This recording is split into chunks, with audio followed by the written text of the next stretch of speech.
ચાલો વિદ્યાર્થી મિત્રો, કરંટ અફેર્સની આપણી ગામ ગપાટા સિરીઝની અંદર આપણે 41 નંબરના એપિસોડની અંદર આવી ગયા છે, હે ને? અને આજે પણ આપણે ઘણા બધા ગંભીર મુદ્દાઓ ઉપર જે છે ડિસ્કશન કરવાનું છે. અને મને ખ્યાલ છે ત્યાં સુધી આગળના વિડીયોમાં બી તમને ખૂબ મજા આવી, કારણ કે આપણે જે બંધારણના ઘણા બધા સેશન જે છે જોયા હતા, એની અંદર ડિટેલમાં આપણે એનાલિસિસ કર્યું હતું. આજે થોડું ઇતિહાસની અંદર બી અમુક પોઈન્ટ જે છે જોવાના છે, તો એની પણ આપણે સાથે સાથે ચર્ચા કરતા રહીશું. અને સાથે સાથે એને જાન્યુઆરી મહિનો જે છે એને 2026નો રીકેપ જે છે આપણો ચાલી રહ્યો છે, બરાબર ને? ચલો, તો આ સાથે જે છે આપણે આપણા સેશનની શું કરીએ, શરૂઆત કરીએ, બરાબર? પહેલો પ્રશ્ન તમારી સામે છે. પ્રગતિ અને વિકાસ નામનું જે મેસ્કોટ છે, તાજેતરમાં કયા રાષ્ટ્રીય કાર્યક્રમ માટે રજૂ કરવામાં આવ્યું હતું? અને મેસ્કોટ એટલા માટે હોય કારણ કે જેથી જે પ્રોગ્રામ હોય એની અવેરનેસ જે છે લોકોની અંદર વધે. તો તાજેતરમાં આપણા ભારતની અંદર ભારતની જે પહેલી સંપૂર્ણ ડિજિટલ વસ્તી ગણતરી જે છે 2027 જે છે એનો શુભારંભ થઈ ગયો છે. ભારતની અંદર 2027માં આમ તો ખરેખર જોવા જઈએ ને તો 2011માં છેલ્લી વસ્તી ગણતરી થઈ હતી, હે ને? અને પછી જે છે અત્યારે 2021માં કરવાની હતી, બટ કોરોનાને કારણે જે ડિલે ચાલે છે અને ડિલે કરતા કરતા આપણે 2027 સુધી આવી ગયા છે. આને કહેવાય છે એડમિનિસ્ટ્રેટિવ ડિલે. પ્રશાસનમાં કેટલું કોઈ કામ કરતા કેટલી વાર લાગે એ બી અહીંયા સમજવા જેવું છે. અને સાથે સાથે આ વખતની વસ્તી ગણતરી કારણ કે ડિજિટલ કરવાની હતી, તો એના સોફ્ટવેર, એની એપ્લિકેશન બનાવવામાં બી સમય લાગે, એનું ટેસ્ટિંગ કરવામાં બી ટાઈમ લાગી ગયો. ફાઇનલી ગૃહમંત્રી જે છે અમિત શાહ દ્વારા જે છે આની શું થઈ, વિધિવત શરૂઆત. આ ડિજિટલ વસ્તી ગણતરીમાં 4 ડિજિટલ પ્લેટફોર્મ પણ રજૂ કરવામાં આવ્યા છે, તો એના વિશે બી ચર્ચા કરીએ. પહેલું પ્લેટફોર્મ છે house listing block creator web application. આની અંદર શું કરવામાં આવશે, તો કે જ્યારે બી કોઈ વ્યક્તિ જે છે વસ્તી ગણતરી કરવા નીકળશે ને, જે બી આપણા કર્મચારીઓ વસ્તી ગણતરી કરવા માટે ઘરે ઘરે નીકળે, તો એની પહેલા જે છે એક ઓર કામ કરવાનું હોય છે કે ઘરોની ગણતરી કરવાની હોય છે. કે કયું ઘર જે છે, કારણ કે આપણે છે ને ખાલી વસ્તી નથી ગણતા, કાળા માથાના માણસો નથી ગણતા, સાથે સાથે આપણે ઘરોની પણ ગણતરી કરીએ કે કેટલા ઘર છે. એનાથી થોડો આઈડિયા આવે, જજમેન્ટ કરતા ખબર કે એક ઘરની અંદર તમે સમજો કે મિનિમમ જે છે એક માળનું કે 2 માળનું ઘર હોય, તો એક ઘરની અંદર બેઝિકલી 4-5 જણા રહેતા હોય. તો એ હિસાબે જે આંકડો આવે વસ્તીનો અને ફાઇનલી જે ઘર હોય એના પરથી બી આઈડિયા આવે. અને બીજી વસ્તુ ઇમ્પોર્ટન્ટ એ છે, ઘરો ઉપરથી આપણને એ ખબર પડે કે અર્બનાઇઝેશન જે છે કેટલું આપણા ભારતની અંદર થઈ રહ્યું છે. તો અહીંયા આ જે એપ્લિકેશન છે એ શું કરશે કે સેટેલાઇટની મદદથી છબી અને વેબ મેપિંગ ટેકનોલોજીનો ઉપયોગ કરશે અને વસ્તી ગણતરી જે કરનાર હોય એને મેપની જેમ દેખાડે કે કયું ઘર જે છે એક્ઝેક્ટલી આની અંદર થઈ ગયું છે અને કયું ઘર બાકી છે. તો એક એરિયાની અંદર ઘરોની ગણતરી થશે અને આમ બી આપણે 2 ફેઝમાં વસ્તી ગણતરી કરવાના હોય છે. તો એની અંદર બી પહેલા ફેઝની અંદર જે આખી વસ્તુ કરવાની અંદર આજ આપણે કરવાનું હોય છે. પછી છે HLO નામની મોબાઈલ એપ્લિકેશન. આની અંદર શું છે કે રહેઠાણનો ડેટા એકત્રિત કરવા માટે ઓફલાઈન મોડમાં. હવે સમજો, માની લો કે હું એવી જગ્યા પર જાઉં છું કે જ્યાં ઇન્ટરનેટ જે છે એટલું ખાસ છે નહીં. તો આવા વિસ્તારની અંદર HLO મોબાઈલ એપ્લિકેશન વાપરવાની, અને જે પણ વ્યક્તિ વસ્તી ગણતરી કરવા માટે આવશે એ જે બી ડેટા છે એ પોતાની એપ્લિકેશનમાં નાખી દેશે. પછી જેવું ઇન્ટરનેટ ચાલુ થાય એટલે ડેટા ઓટોમેટિક જે છે અપલોડ થઈ જાય અને એની સાથે સિંક થઈ જાય. તો આના માટે એક અલગ એપ્લિકેશન છે HLO, જ્યાં ઇન્ટરનેટ ઓછું છે, દુર્ગમ વિસ્તાર છે. પછી ત્રીજું પ્લેટફોર્મની રજૂઆત કરવામાં આવી સ્વગણતરી. આ ભારતની અંદર પહેલી વખત આવું બી થયું છે, સ્વગણતરી પોર્ટલ. મતલબ ડિજિટલ તો થાય જ છે, પણ પહેલી વખત એક નવીન રીતના આપણે વસ્તુ કરવા જઈ રહ્યા. શું કરવાનું કે ભાઈ આપણા ઘરે કોઈ વસ્તી ગણતરી કરવા માટે કોઈ વ્યક્તિ આવે એ પહેલા જ હું સામેથી એક એપ્લિકેશન જે છે સરકારની સ્વગણતરી પોર્ટલ વાળી એપ્લિકેશન છે એ ડાઉનલોડ કરીને રાખું અને મારી બધી જ માહિતી જે છે હું ઓનલાઈન શું કરી દઉં, સબમિટ કરી દઉં. અને આ આખું પોર્ટલ 16 ભાષામાં છે, તો આપણે ભાષાની ચિંતા કરવાની બિલકુલ જરૂર નથી. હવે મેં મારી જેટલી પણ વસ્તી જે છે, મારો જે ઘરનો ડેટા જે છે, જે પણ મેં અહીં ઓનલાઈન સબમિટ કર્યો, એના આધારિત એક અનન્ય એટલે એક સિંગલ આઈડી જનરેટ થશે. આઈડી તમારે જનરેટ કરીને રાખવાનો. એક આંકડો હશે માની લો. હવે એ જે આંકડો અને એના આધારિત જે QR કોડ જનરેટ થાય માની લો, અને હવે જ્યારે ઓલો વસ્તી ગણતરી કરવાવાળો ભાઈ તમારી જ્યારે ઘરે આવે, તો એને છે ને બધું ટાઈપિંગ ન કરવું પડે. બરાબર? એ ડાયરેક્ટલી તમારા QR કોડને સ્કેન કરે એટલે બધો મોટા ભાગનો ડેટા ઓટોમેટિક જે છે એની અંદર આવી જાય. પછી તમારી સાથે એક વખત ટેલી કરી લે કે ભાઈ આજ છે ને, હા બરાબર છે. તો આનાથી થાય શું કે જે વસ્તી ગણતરી કરનાર જે છે એનો કાર્યભાર શું થઈ જશે, ઓછો થઈ જશે. તો એના માટે સેલ્ફ એન્યુમરેશન પોર્ટલ આવું નામ છે, સ્વગણતરી પોર્ટલ. કે હું જાતે જ જે છે ઓલા મારો ડેટા બધો એપ્લિકેશન ઉપર નાખી દઉં. પણ એ આઈડી જનરેટ કરવું ઇઝ વેરી ઇમ્પોર્ટન્ટ. પછી આખું નાખું આજે વસ્તી ગણતરીનું કામ થશે, તો એક કેન્દ્રીય ડેશબોર્ડ પણ ગૃહ મંત્રાલય, કારણ કે વસ્તી ગણતરીનું કામ જે છે ગૃહ મંત્રાલય અંતર્ગત આવે છે. આ પણ પ્રશ્ન વારે વારે પૂછાઈ ગયો છે. તો આનું આખું એક ડેશબોર્ડ હોય, એક મોટું ટીવી સ્ક્રીન, જાયન્ટ સ્ક્રીન હોય, જેની અંદર આ બધી જ પ્રોસેસ જેને લાઈવ ટ્રેકિંગ કરવામાં આવી રહી હોય. તો એનું જે આખું નામ છે એનું નામ છે તો કે વસ્તી ગણતરી મેનેજમેન્ટ અને દેખરેખ જે છે આખી નાખી શું છે પ્રણાલી છે. બરાબર ને? તો મોનિટરિંગ આખી સિસ્ટમ છે. હવે વસ્તી ગણતરી 2 તબક્કામાં થશે. ફેઝ 1 ની અંદર આપણે ઘરોની ગણતરી કરશું. મેં કીધું ને રહેઠાણની સ્થિતિ, તમારા ઘરે કેવી-કેવી સુવિધાઓ છે, કુકર કેટલા છે ઘરમાં, બરાબર? કેટલા તમે ટીવી વાપરો છો, ઘરની અંદર વોશિંગ મશીન કેટલા છે. આનાથી એ લોકોને આઈડિયા આવી જાય કે આ ઘર ખરેખર કેટલું સમૃદ્ધ છે. અને આગળ જઈને જ્યારે પછી યોજના આના અંતર્ગત ભારત સરકારને બનાવવી હોય તેને ખબર પડે કે ભારતની અંદર કયા વ્યક્તિ પાસે કેવી સુવિધાઓ છે, કયા જગ્યામાં, કયા એરિયામાં સુવિધાઓ વધારે છે. તો યોજનાનું અમલીકરણ જે છે ખૂબ સારું થાય. કારણ કે ટાર્ગેટ એવા જ વિસ્તારને કરે કે જ્યાં થોડું ગરીબાઈ વધારે. કારણ કે આપણે અલ્ટિમેટલી દેશમાં સમાનતા લાવવાની છે. તો પહેલા ફેઝની અંદર 1 એપ્રિલથી 30 સપ્ટેમ્બર 2026 સુધી ઘરોની ગણતરી થશે, ઘરગથ્થુ સુવિધાઓની ગણતરી થશે. અને આની અંદર દરેક રાજ્યે પોતાના સામેથી જ ચાલીને 30-30 દિવસની વિન્ડો આપી હોય કે ભાઈ અમારા રાજ્યમાં આ 30 દિવસમાં આવજો. પેલો રાજ્ય કે અમારા રાજ્યમાં આ 30 દિવસ આવજો. બરાબર? અને ઘરે ઘરે જઈને જ્યારે મુલાકાત લેવા કોઈ વ્યક્તિ જાય તો એની પહેલા 15 દિવસ જે પેલો સેલ્ફ એન્યુમરેશનનો બી ટાઈમ આપવામાં આવશે. કે 15 દિવસમાં આખું રાજ્ય જે છે એના બધા જ નાગરિકો પોતાનો ડેટા જાતે જ જે છે અપલોડ કરી દે. કારણ કે પછી જ્યારે પેલા કર્મચારીઓ જે છે ઘરે ઘરે ગણતરી કરવા આવે તેનો ટાઈમ જે છે ઓછો બગડે. તો પહેલો જે 15 દિવસ હશે સેલ્ફ એન્યુમરેશન અને આખી એની પહેલ જે છે ચાલુ થશે. તમે જોશો ઘણા આખા તમામ ન્યૂઝપેપરમાં અને બધી જગ્યા પર આની એડવર્ટાઇઝમેન્ટ કરવામાં આવશે. અને અલ્ટિમેટલી કારણ કે બહુ ઓછા સમયમાં ગણતરી આખી પૂરી કરવાની છે. તો પહેલામાં આપણે ઘર ગણીએ છીએ, ઘરની સુવિધાઓ ગણીએ છીએ. બીજા ફેઝમાં આપણે વસ્તીની કાયદેસર ગણતરી કરશું અને આની અંદર આપણે એવી ગણતરી કરશું કે વસ્તી વિષયક ઘણી બધી બાબતો ચેક કરશું. વસ્તી વિષયક એનો અર્થ શું થાય કે તમારા ઘર કેટલા છોકરા છે, બરાબર? પછી એમાંથી કોઈ એક્સપાયર્ડ થઈ ગયું છે, તમારો દીકરો છે કે નહીં, હસબન્ડ એક્સપાયર્ડ થઈ ગયા છે કે નહીં, બરાબર? કોઈ દિવ્યાંગ છે કે નહીં. આને કહેવાય તમારી સામાજિક અને આર્થિક સ્ટેટસ જે છે જાણવામાં આવશે. ના ફેબ્રુઆરી 2027 જે છે એના માટે સુનિશ્ચિત આ કામ જે છે કરવામાં આવશે. હે ને? તો અલ્ટિમેટલી આને કહેવાય છે આનાથી છે ને એક વસ્તુ ખબર પડે સોશિયો ઇકોનોમિક આને કહેવાય સોશિયો ઇકોનોમિક સર્વે. હે ને? આ સર્વે જે છે ઇઝ વેરી ઇમ્પોર્ટન્ટ. 2011માં પણ થયો હતો આ સર્વે. આ સર્વે જે છે ને આ સર્વેનો ડેટા છે ને ભારત સરકારે આજ સુધી પબ્લિશ નથી કર્યો. સરકાર પાસે ડેટા જે છે અવેલેબલ છે. સોશિયો ઇકોનોમિક સર્વે કહેવાય અને આ વખતે પાછો કરવાનો છે. હા, તો સોશિયો ઇકોનોમિક સર્વેથી ખબર શું પડે? તમે સમજો કે આજે આપણે પ્રધાનમંત્રી જન આરોગ્ય યોજના જે છે એમાં આપણે આયુષ્યમાન કાર્ડ આપ્યા, એ કઈ રીતના ખબર પડી કે કયા વ્યક્તિને આયુષ્યમાન કાર્ડ મળશે?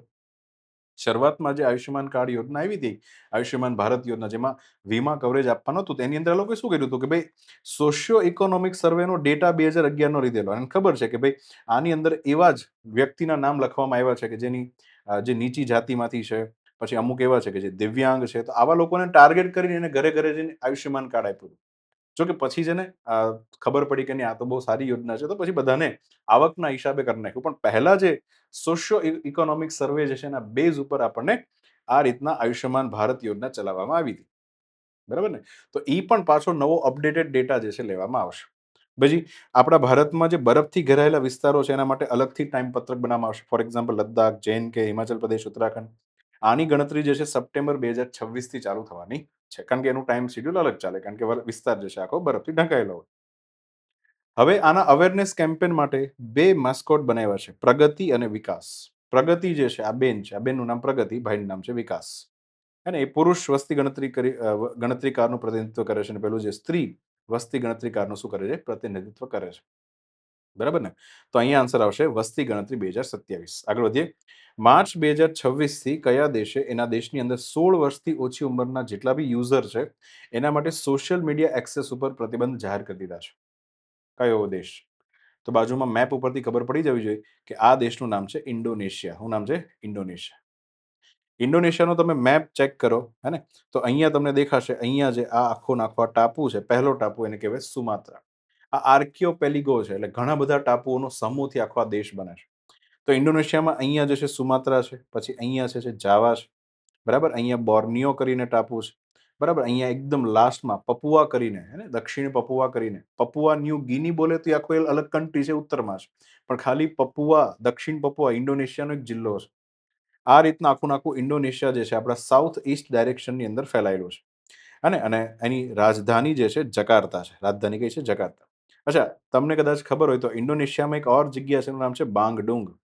ખબર છે બાંગડુંગ શું છે? બાંગડુંગમાં એક કોન્ફરન્સ યોજાણી હતી.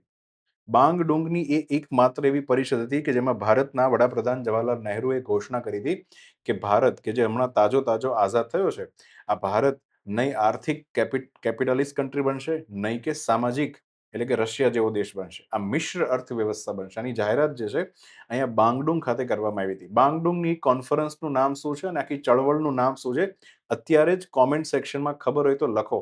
એક્ઝામમાં પૂછાઈ ગયું છે. બાંગડુંગ કોન્ફરન્સ કહેવાય છે. આઝાદી પછી જે છે આ કોન્ફરન્સ ભરવામાં આવી હતી. બીજું ઇન્ડોનેશિયાની વાત કરીએ તો ઇન્ડોનેશિયામાં અહીંયા જે છે અને અહીંયા મક્સર નામની સામુદ્ર ધુની છે. અને સાથે સાથે અહીંયા વાત કરીએ તો આગળ જઈને દુનિયાનો એક ચોક પોઈન્ટ આવેલો છે. જેમ પેલી હોર્મુઝની સામુદ્ર ધુની એક ચોક પોઈન્ટ, ગળું દબાવાળો પોઈન્ટ છે ને, એમ અહીંયા મલક્કાની સામુદ્ર ધુની છે. અહીંયાથી દુનિયાભરના જહાજો છે પસાર થાય છે. આની પર જેનો કબજો આવી જાય હે ને, એ અલ્ટિમેટલી ટ્રેડ ઉપર કબજો કરી શકે. જેમ અત્યારે ઈરાને ટ્રેડ જે છે આખો ઉભો રાખી દીધો છે. ઈંધણ ગેસના ભાવ જે છે, બાટલાના ભાવ જે 15 થી 60 રૂપિયા સુધી વધી ગયા છે. અને ઘણી બધી જગ્યા પર તો ગેસનો કાપ મૂકવાની પણ ઘોષણા કરી દેવામાં આવી છે.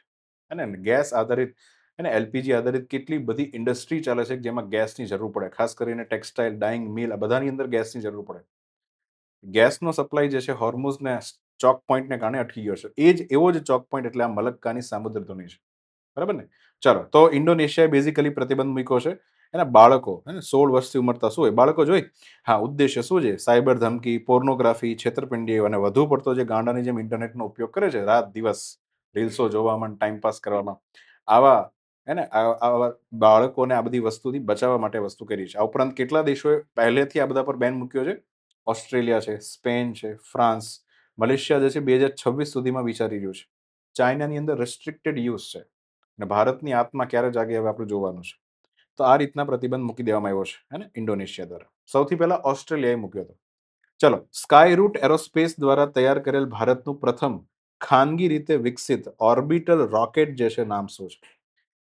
આપણી ખાનગી કંપની દ્વારા જે છે એક રોકેટ આખું નાખું બનાવવામાં આવ્યું છે. રોકેટ જનરલી આપણી ઈસરો બનાવતી હતી, હે ને. પીએસએલવી અને જીએસએલવી નામના જે બે રોકેટની મહત્વની સિરીઝ છે, ઈસરો બનાવતી હતી. સરકારી સંસ્થા છે. ખાનગી સંસ્થા જે છે પહેલું વહેલું પોતાનું રોકેટ બનાવીને દેખાડ્યું છે. અને એનું નામ તમારે કહેવાનું છે. અને આપણા અવકાશ વિજ્ઞાનના જે પિતા છે ડોક્ટર વિક્રમ સારાભાઈ, એમના નામ ઉપરથી જ છે. અને એનું નામ છે વિક્રમ ફર્સ્ટ. બરાબર. ચાલો, તો તાજેતરમાં વિક્રમ ફર્સ્ટ ભારતનું પ્રથમ ખાનગી ઓર્બિટલ રોકેટ છે. આ એવું રોકેટ છે કે જે આખું આખું ડિઝાઇન સ્કાયરૂટ એરોસ્પેસ નામની હૈદરાબાદ સ્થિત સ્ટાર્ટઅપ કંપની દ્વારા કરવામાં આવ્યું છે. હવે આ આખી કંપની ચાલુ કોણે કરી? તો કે 2018 ની અંદર ઈસરોના ભૂતપૂર્વ બે એન્જિનિયર હતા. એનું નામ હતું એક તો પવનકુમાર ચંદના અને બીજું નામ હતું નાગા ભરત ડાકા. આ બંને જણાએ ભેગા થઈ હૈદરાબાદમાં સ્કાયરૂટ એરોસ્પેસ નામની શું બનાવી કંપની. એ લોકોની ઈચ્છા એવી હતી કે આપણે એક આપણું પર્સનલ રોકેટ બનાવીએ અને પછી એક એક રોકેટની અંદર જે છે સસ્તા દરે જે છે ઉપગ્રહોનું આપણે શું કરીશું? પ્રક્ષેપણ કરશું. સસ્તા દરે, ઓછા ભાવે તમારે તમારો સેટેલાઇટ જે છોડવું હોય, તમારે સ્કાયરૂટ એરોસ્પેસનો કોન્ટેક્ટ કરવાનો.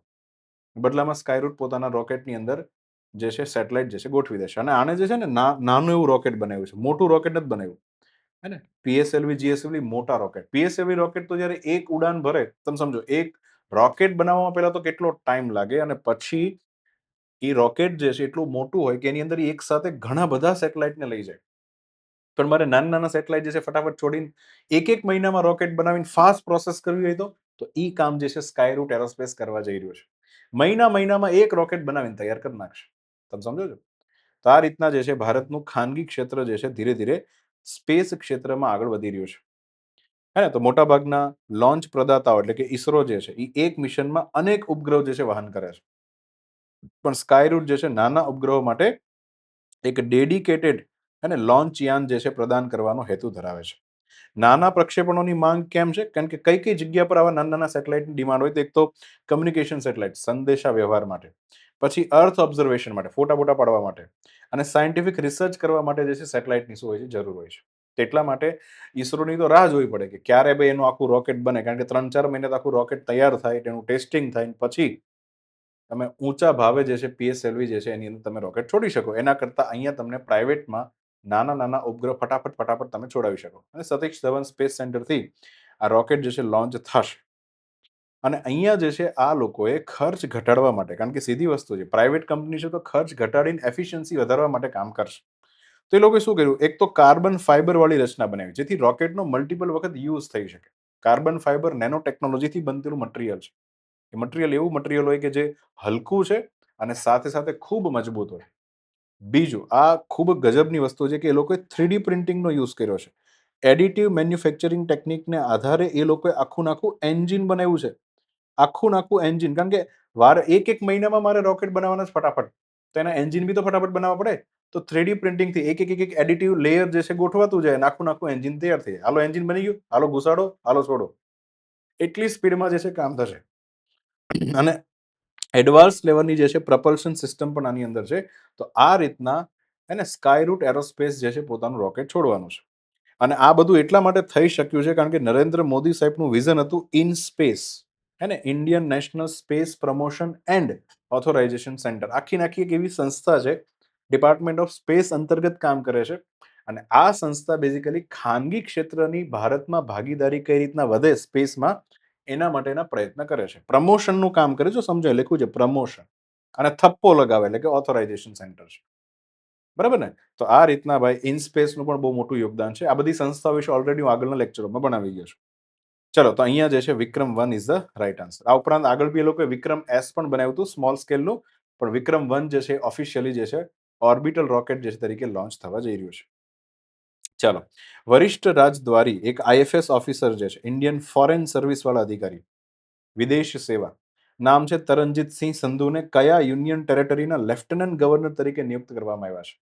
તો ભારતના ભૂતપૂર્વ IFS અધિકારી, હવે રિટાયર્ડ છે, અને રિટાયર્ડ થયા પછી જે છે જનરલી આપણી ભારત સરકાર આવા અધિકારીઓને આવી અલગ અલગ ઊંચી પોસ્ટ ઉપર જે છે ને નિયુક્તિ આપતી હોય છે. તો તાજેતરમાં દિલ્હીના ઉપરાજ્યપાલ તરીકે તરણજીતસિંહ સંધુ જે છે એની અપોઇન્ટમેન્ટ કરવામાં આવી છે. તો ભારતના રાષ્ટ્રપતિ દ્વારા જે છે હંમેશા ઉપરાજ્યપાલની નિમણૂક કરવામાં આવતી. જો રાજ્યોની અંદર રાજ્યપાલ હોય, રાજ્યોની અંદર કોણ હોય? રાજ્યપાલ હોય. પણ યુનિયન ટેરેટરી જે છે એની અંદર ઉપરાજ્યપાલનું એક પોસ્ટ આવે છે, ઉપરાજ્યપાલ. બરાબર, ઉપરાજ્ય. સામાન્ય રાજ્ય હોય, ગુજરાત છે, મહારાષ્ટ્ર, એની અંદર રાજ્યપાલ હોય. ઉપરાજ્યપાલ અને રાજ્યપાલ આ બંનેની સરખામણીમાં જોઈએ તો ઉપરાજ્યપાલ પાસે સત્તા વધારે હોય છે રાજ્યપાલ કરતા. બરાબર ને? અને તમે સમજો, આ કેન્દ્ર શાસિત પ્રદેશને સાચવવાની વાત છે, તો એ રાષ્ટ્રપતિના એજન્ટ તરીકે કામ કરતા હોય છે. અહીંયા વાત કરીએ તરણજીતસિંહ સંધુ જે છે, એક તો બહુ જ અનુભવી એક્સપિરિયન્સ ભારતની વિદેશ સેવાના અધિકારી છે. એણે અમેરિકાની અંદર ભારતના રાજદૂત તરીકે જે છે ઘણા લાંબા સમયથી સેવા આપી હતી, અને ભારત અને અમેરિકાના સંબંધ સુધારવામાં બી કામ કર્યું હતું. વર્તમાનમાં હવે દિલ્હીના કોન્સ્ટિટ્યુશનલ હેડ તરીકે કામ કરશે, અને રાજ્યપાલને અથવા તો ઉપરાજ્યપાલને દરેક રાજ્યના બંધારણીય વડા કહેવામાં આવે છે. સમગ્ર ભારતના કોન્સ્ટિટ્યુશનલ હેડ એટલે કોણ છે? રાષ્ટ્રપતિ. ચલો, તો હવે આપણે અહીંયા કોન્સ્ટિટ્યુશનના હિસાબથી જોઈએ તો આપણા બંધારણની અંદર ભાગ નંબર 8 જે છે, કેન્દ્ર શાસિત પ્રદેશો માટે વિશેષ જોગવાઈ, જે બંધારણના ભાગનું નામ છે. આની અંદર આર્ટિકલ નંબર છે 239. એમાં લખ્યું છે કે દરેક કેન્દ્ર શાસિત પ્રદેશ હોય એનો વહીવટ જે છે રાષ્ટ્રપતિ દ્વારા થશે. પણ કઈ રીતના? તો કે રાષ્ટ્રપતિ પોતે નહીં કરે, રાષ્ટ્રપતિ દ્વારા નિયુક્ત કરાયેલા વહીવટકર્તા, અથવા તો બીજું નામ છે ઉપરાજ્યપાલ. વહીવટકર્તાને કહેવાય છે એડમિનિસ્ટ્રેટર. શું કહેવાય છે? એડમિનિસ્ટ્રેટર. ને ઉપરાજ્યપાલ છે એને કહેવાય છે લેફ્ટનન્ટ ગવર્નર. તો આ બેમાંથી કોઈ પણ એકને મૂકી શકાય. તો ભારતની અંદર જો હું એડમિનિસ્ટ્રેટરની પોસ્ટ અને લેફ્ટનન્ટ ગવર્નર બે જે છે યુનિયન ટેરેટરીમાં હોય છે. આપણા ભારતની અંદર ટોટલ 8 કેન્દ્ર શાસિત પ્રદેશો છે. એની અંદર 8માંથી ટોટલ 5 એવા કેન્દ્ર શાસિત પ્રદેશ છે કે જેની અંદર આપણે લેફ્ટનન્ટ ગવર્નર વાળી પોસ્ટ રાખી છે. સમજો, 8માંથી કેટલા? 5. તો 5 વત્તા 3. સમજો ધ્યાનથી. તો 5ની અંદર જે છે ઉપરાજ્યપાલ હોય છે, 5ની અંદર ઉપરાજ્યપાલ હોય છે, અને 3ની અંદર એડમિનિસ્ટ્રેટર હોય છે, વહીવટકર્તા હોય છે, જે જનરલી IAS કે IPS જે પણ અધિકારી રાખવો હોય રાખી શકે. હવે જે 5 છે ને, 5, એને બી બે ભાગમાં ડિવાઈડ કરો. 3 વત્તા 2. 3 એવી યુનિયન ટેરેટરી છે કે જેની અંદર ધ્યાનથી સમજો, વિધાનસભા પણ આવેલી છે. શું આવેલી છે? વિધાનસભા. તો દિલ્હી છે, જમ્મુ કાશ્મીર, પુડુચેરી, 3 જગ્યા પર યુનિયન ટેરેટરી. જનરલી એમાં વિધાનસભા હોવી ન જોઈએ, પણ આને 3ને સુવિધા આપી છે એક્સ્ટ્રા. અને લદ્દાખ અને આંદામાન નિકોબાર એવી યુનિયન ટેરેટરી છે કે એમાં વિધાનસભા નથી. પણ આ 5ની અંદર જે મેઇન પોસ્ટ હોય છે, કોન્સ્ટિટ્યુશનલ હેડ જેને કહેવાય છે, એ ઉપરાજ્યપાલ હોય છે. હવે તમે સમજો, હું એમ કહું કે આ દિલ્હી જે છે, દિલ્હી, જમ્મુ કાશ્મીર ને પુડુચેરી, જ્યાં વિધાનસભા છે, તો વિધાનસભા હશે તો ત્યાં CM પણ હોવાના, મુખ્યમંત્રી પણ હોવાના. 3 જગ્યા પર મુખ્યમંત્રી હોય. અને અહીંયા જે છે, આ જે CM હોય, મુખ્યમંત્રી હોય, એની ઉપર જે છે ઉપરાજ્યપાલ હશે, હે ને, અને ઉપરાજ્યપાલ હશે. અને અહીંયા જે છે કોઈ વિધાનસભા નથી, એટલે ડાયરેક્ટ જે છે ઉપરાજ્યપાલ. લદ્દાખની અંદર ઉપરાજ્યપાલ હોય, સક્સેના કરીને જે સાહેબ છે ઉપરાજ્યપાલ છે. આંદામાન નિકોબારમાં બી ઉપરાજ્યપાલ હોય. એ ડાયરેક્ટલી વિષ્ણુનું કામ જે છે સંભાળતા. આ વિષ્ણુના કામ માટે હોય છે. આ બધા એક્ઝિક્યુટિવ હેડ કહેવાય છે. હવે હું એમ કહું કે વિધાનસભા વાળા જે યુનિયન ટેરેટરી છે, એટલે કે દિલ્હી, જમ્મુ કાશ્મીર અને પુડુચેરી છે, આ બંનેની કમ્પેરિઝન મારે જો કરવી હોય, માની લો તો કોની પાસે પાવર વધારે, કયા ઉપરાજ્યપાલ, દિલ્હી અને જમ્મુ કાશ્મીર પુડુચેરી વાળા ઉપરાજ્યપાલ કે પછી લદ્દાખ અને આંદામાન નિકોબાર વાળા ઉપરાજ્યપાલ, કોની પાસે પાવર વધારે હોય? તો યાદ રાખજો, આની પાસે પાવર વધારે હોય, કારણ કે ત્યાં વિધાનસભા છે. તો ત્યાં મુખ્યમંત્રીને થોડો કંટ્રોલમાં રાખવા માટે મારે ઉપરાજ્યપાલને વધારે સત્તા આપવી પડે. અહીંયાના ઉપરાજ્યપાલ એક પ્રકારનો આઈએસ ઓફિસર જેવું જ કામ કરતો હોય. ખ્યાલ આવ્યો? ચલો, તો આ રીતના જે છે વહીવટ આખો કરવામાં આવે છે.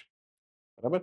ચલો, પછી વાત કરીએ બંધારણની અંદર જ ભાગ 8 ની અંદર 239 AA જે 69માં બંધારણીય સુધારા દ્વારા 1991માં એડ કરવામાં આવી, જ્યારે આપણે દિલ્હીને કેન્દ્ર શાસિત પ્રદેશ જે છે વ્યવસ્થિત બનાવી રહ્યા હતા, ત્યારે દિલ્હી જે છે એના આખા વિસ્તારને નેશનલ કેપિટલ ટેરિટરી ઘોષિત કરવામાં આવ્યો. અને આની અંદર એક જિલ્લો છે, એનું નામ છે ન્યૂ દિલ્હી. શું નામ છે?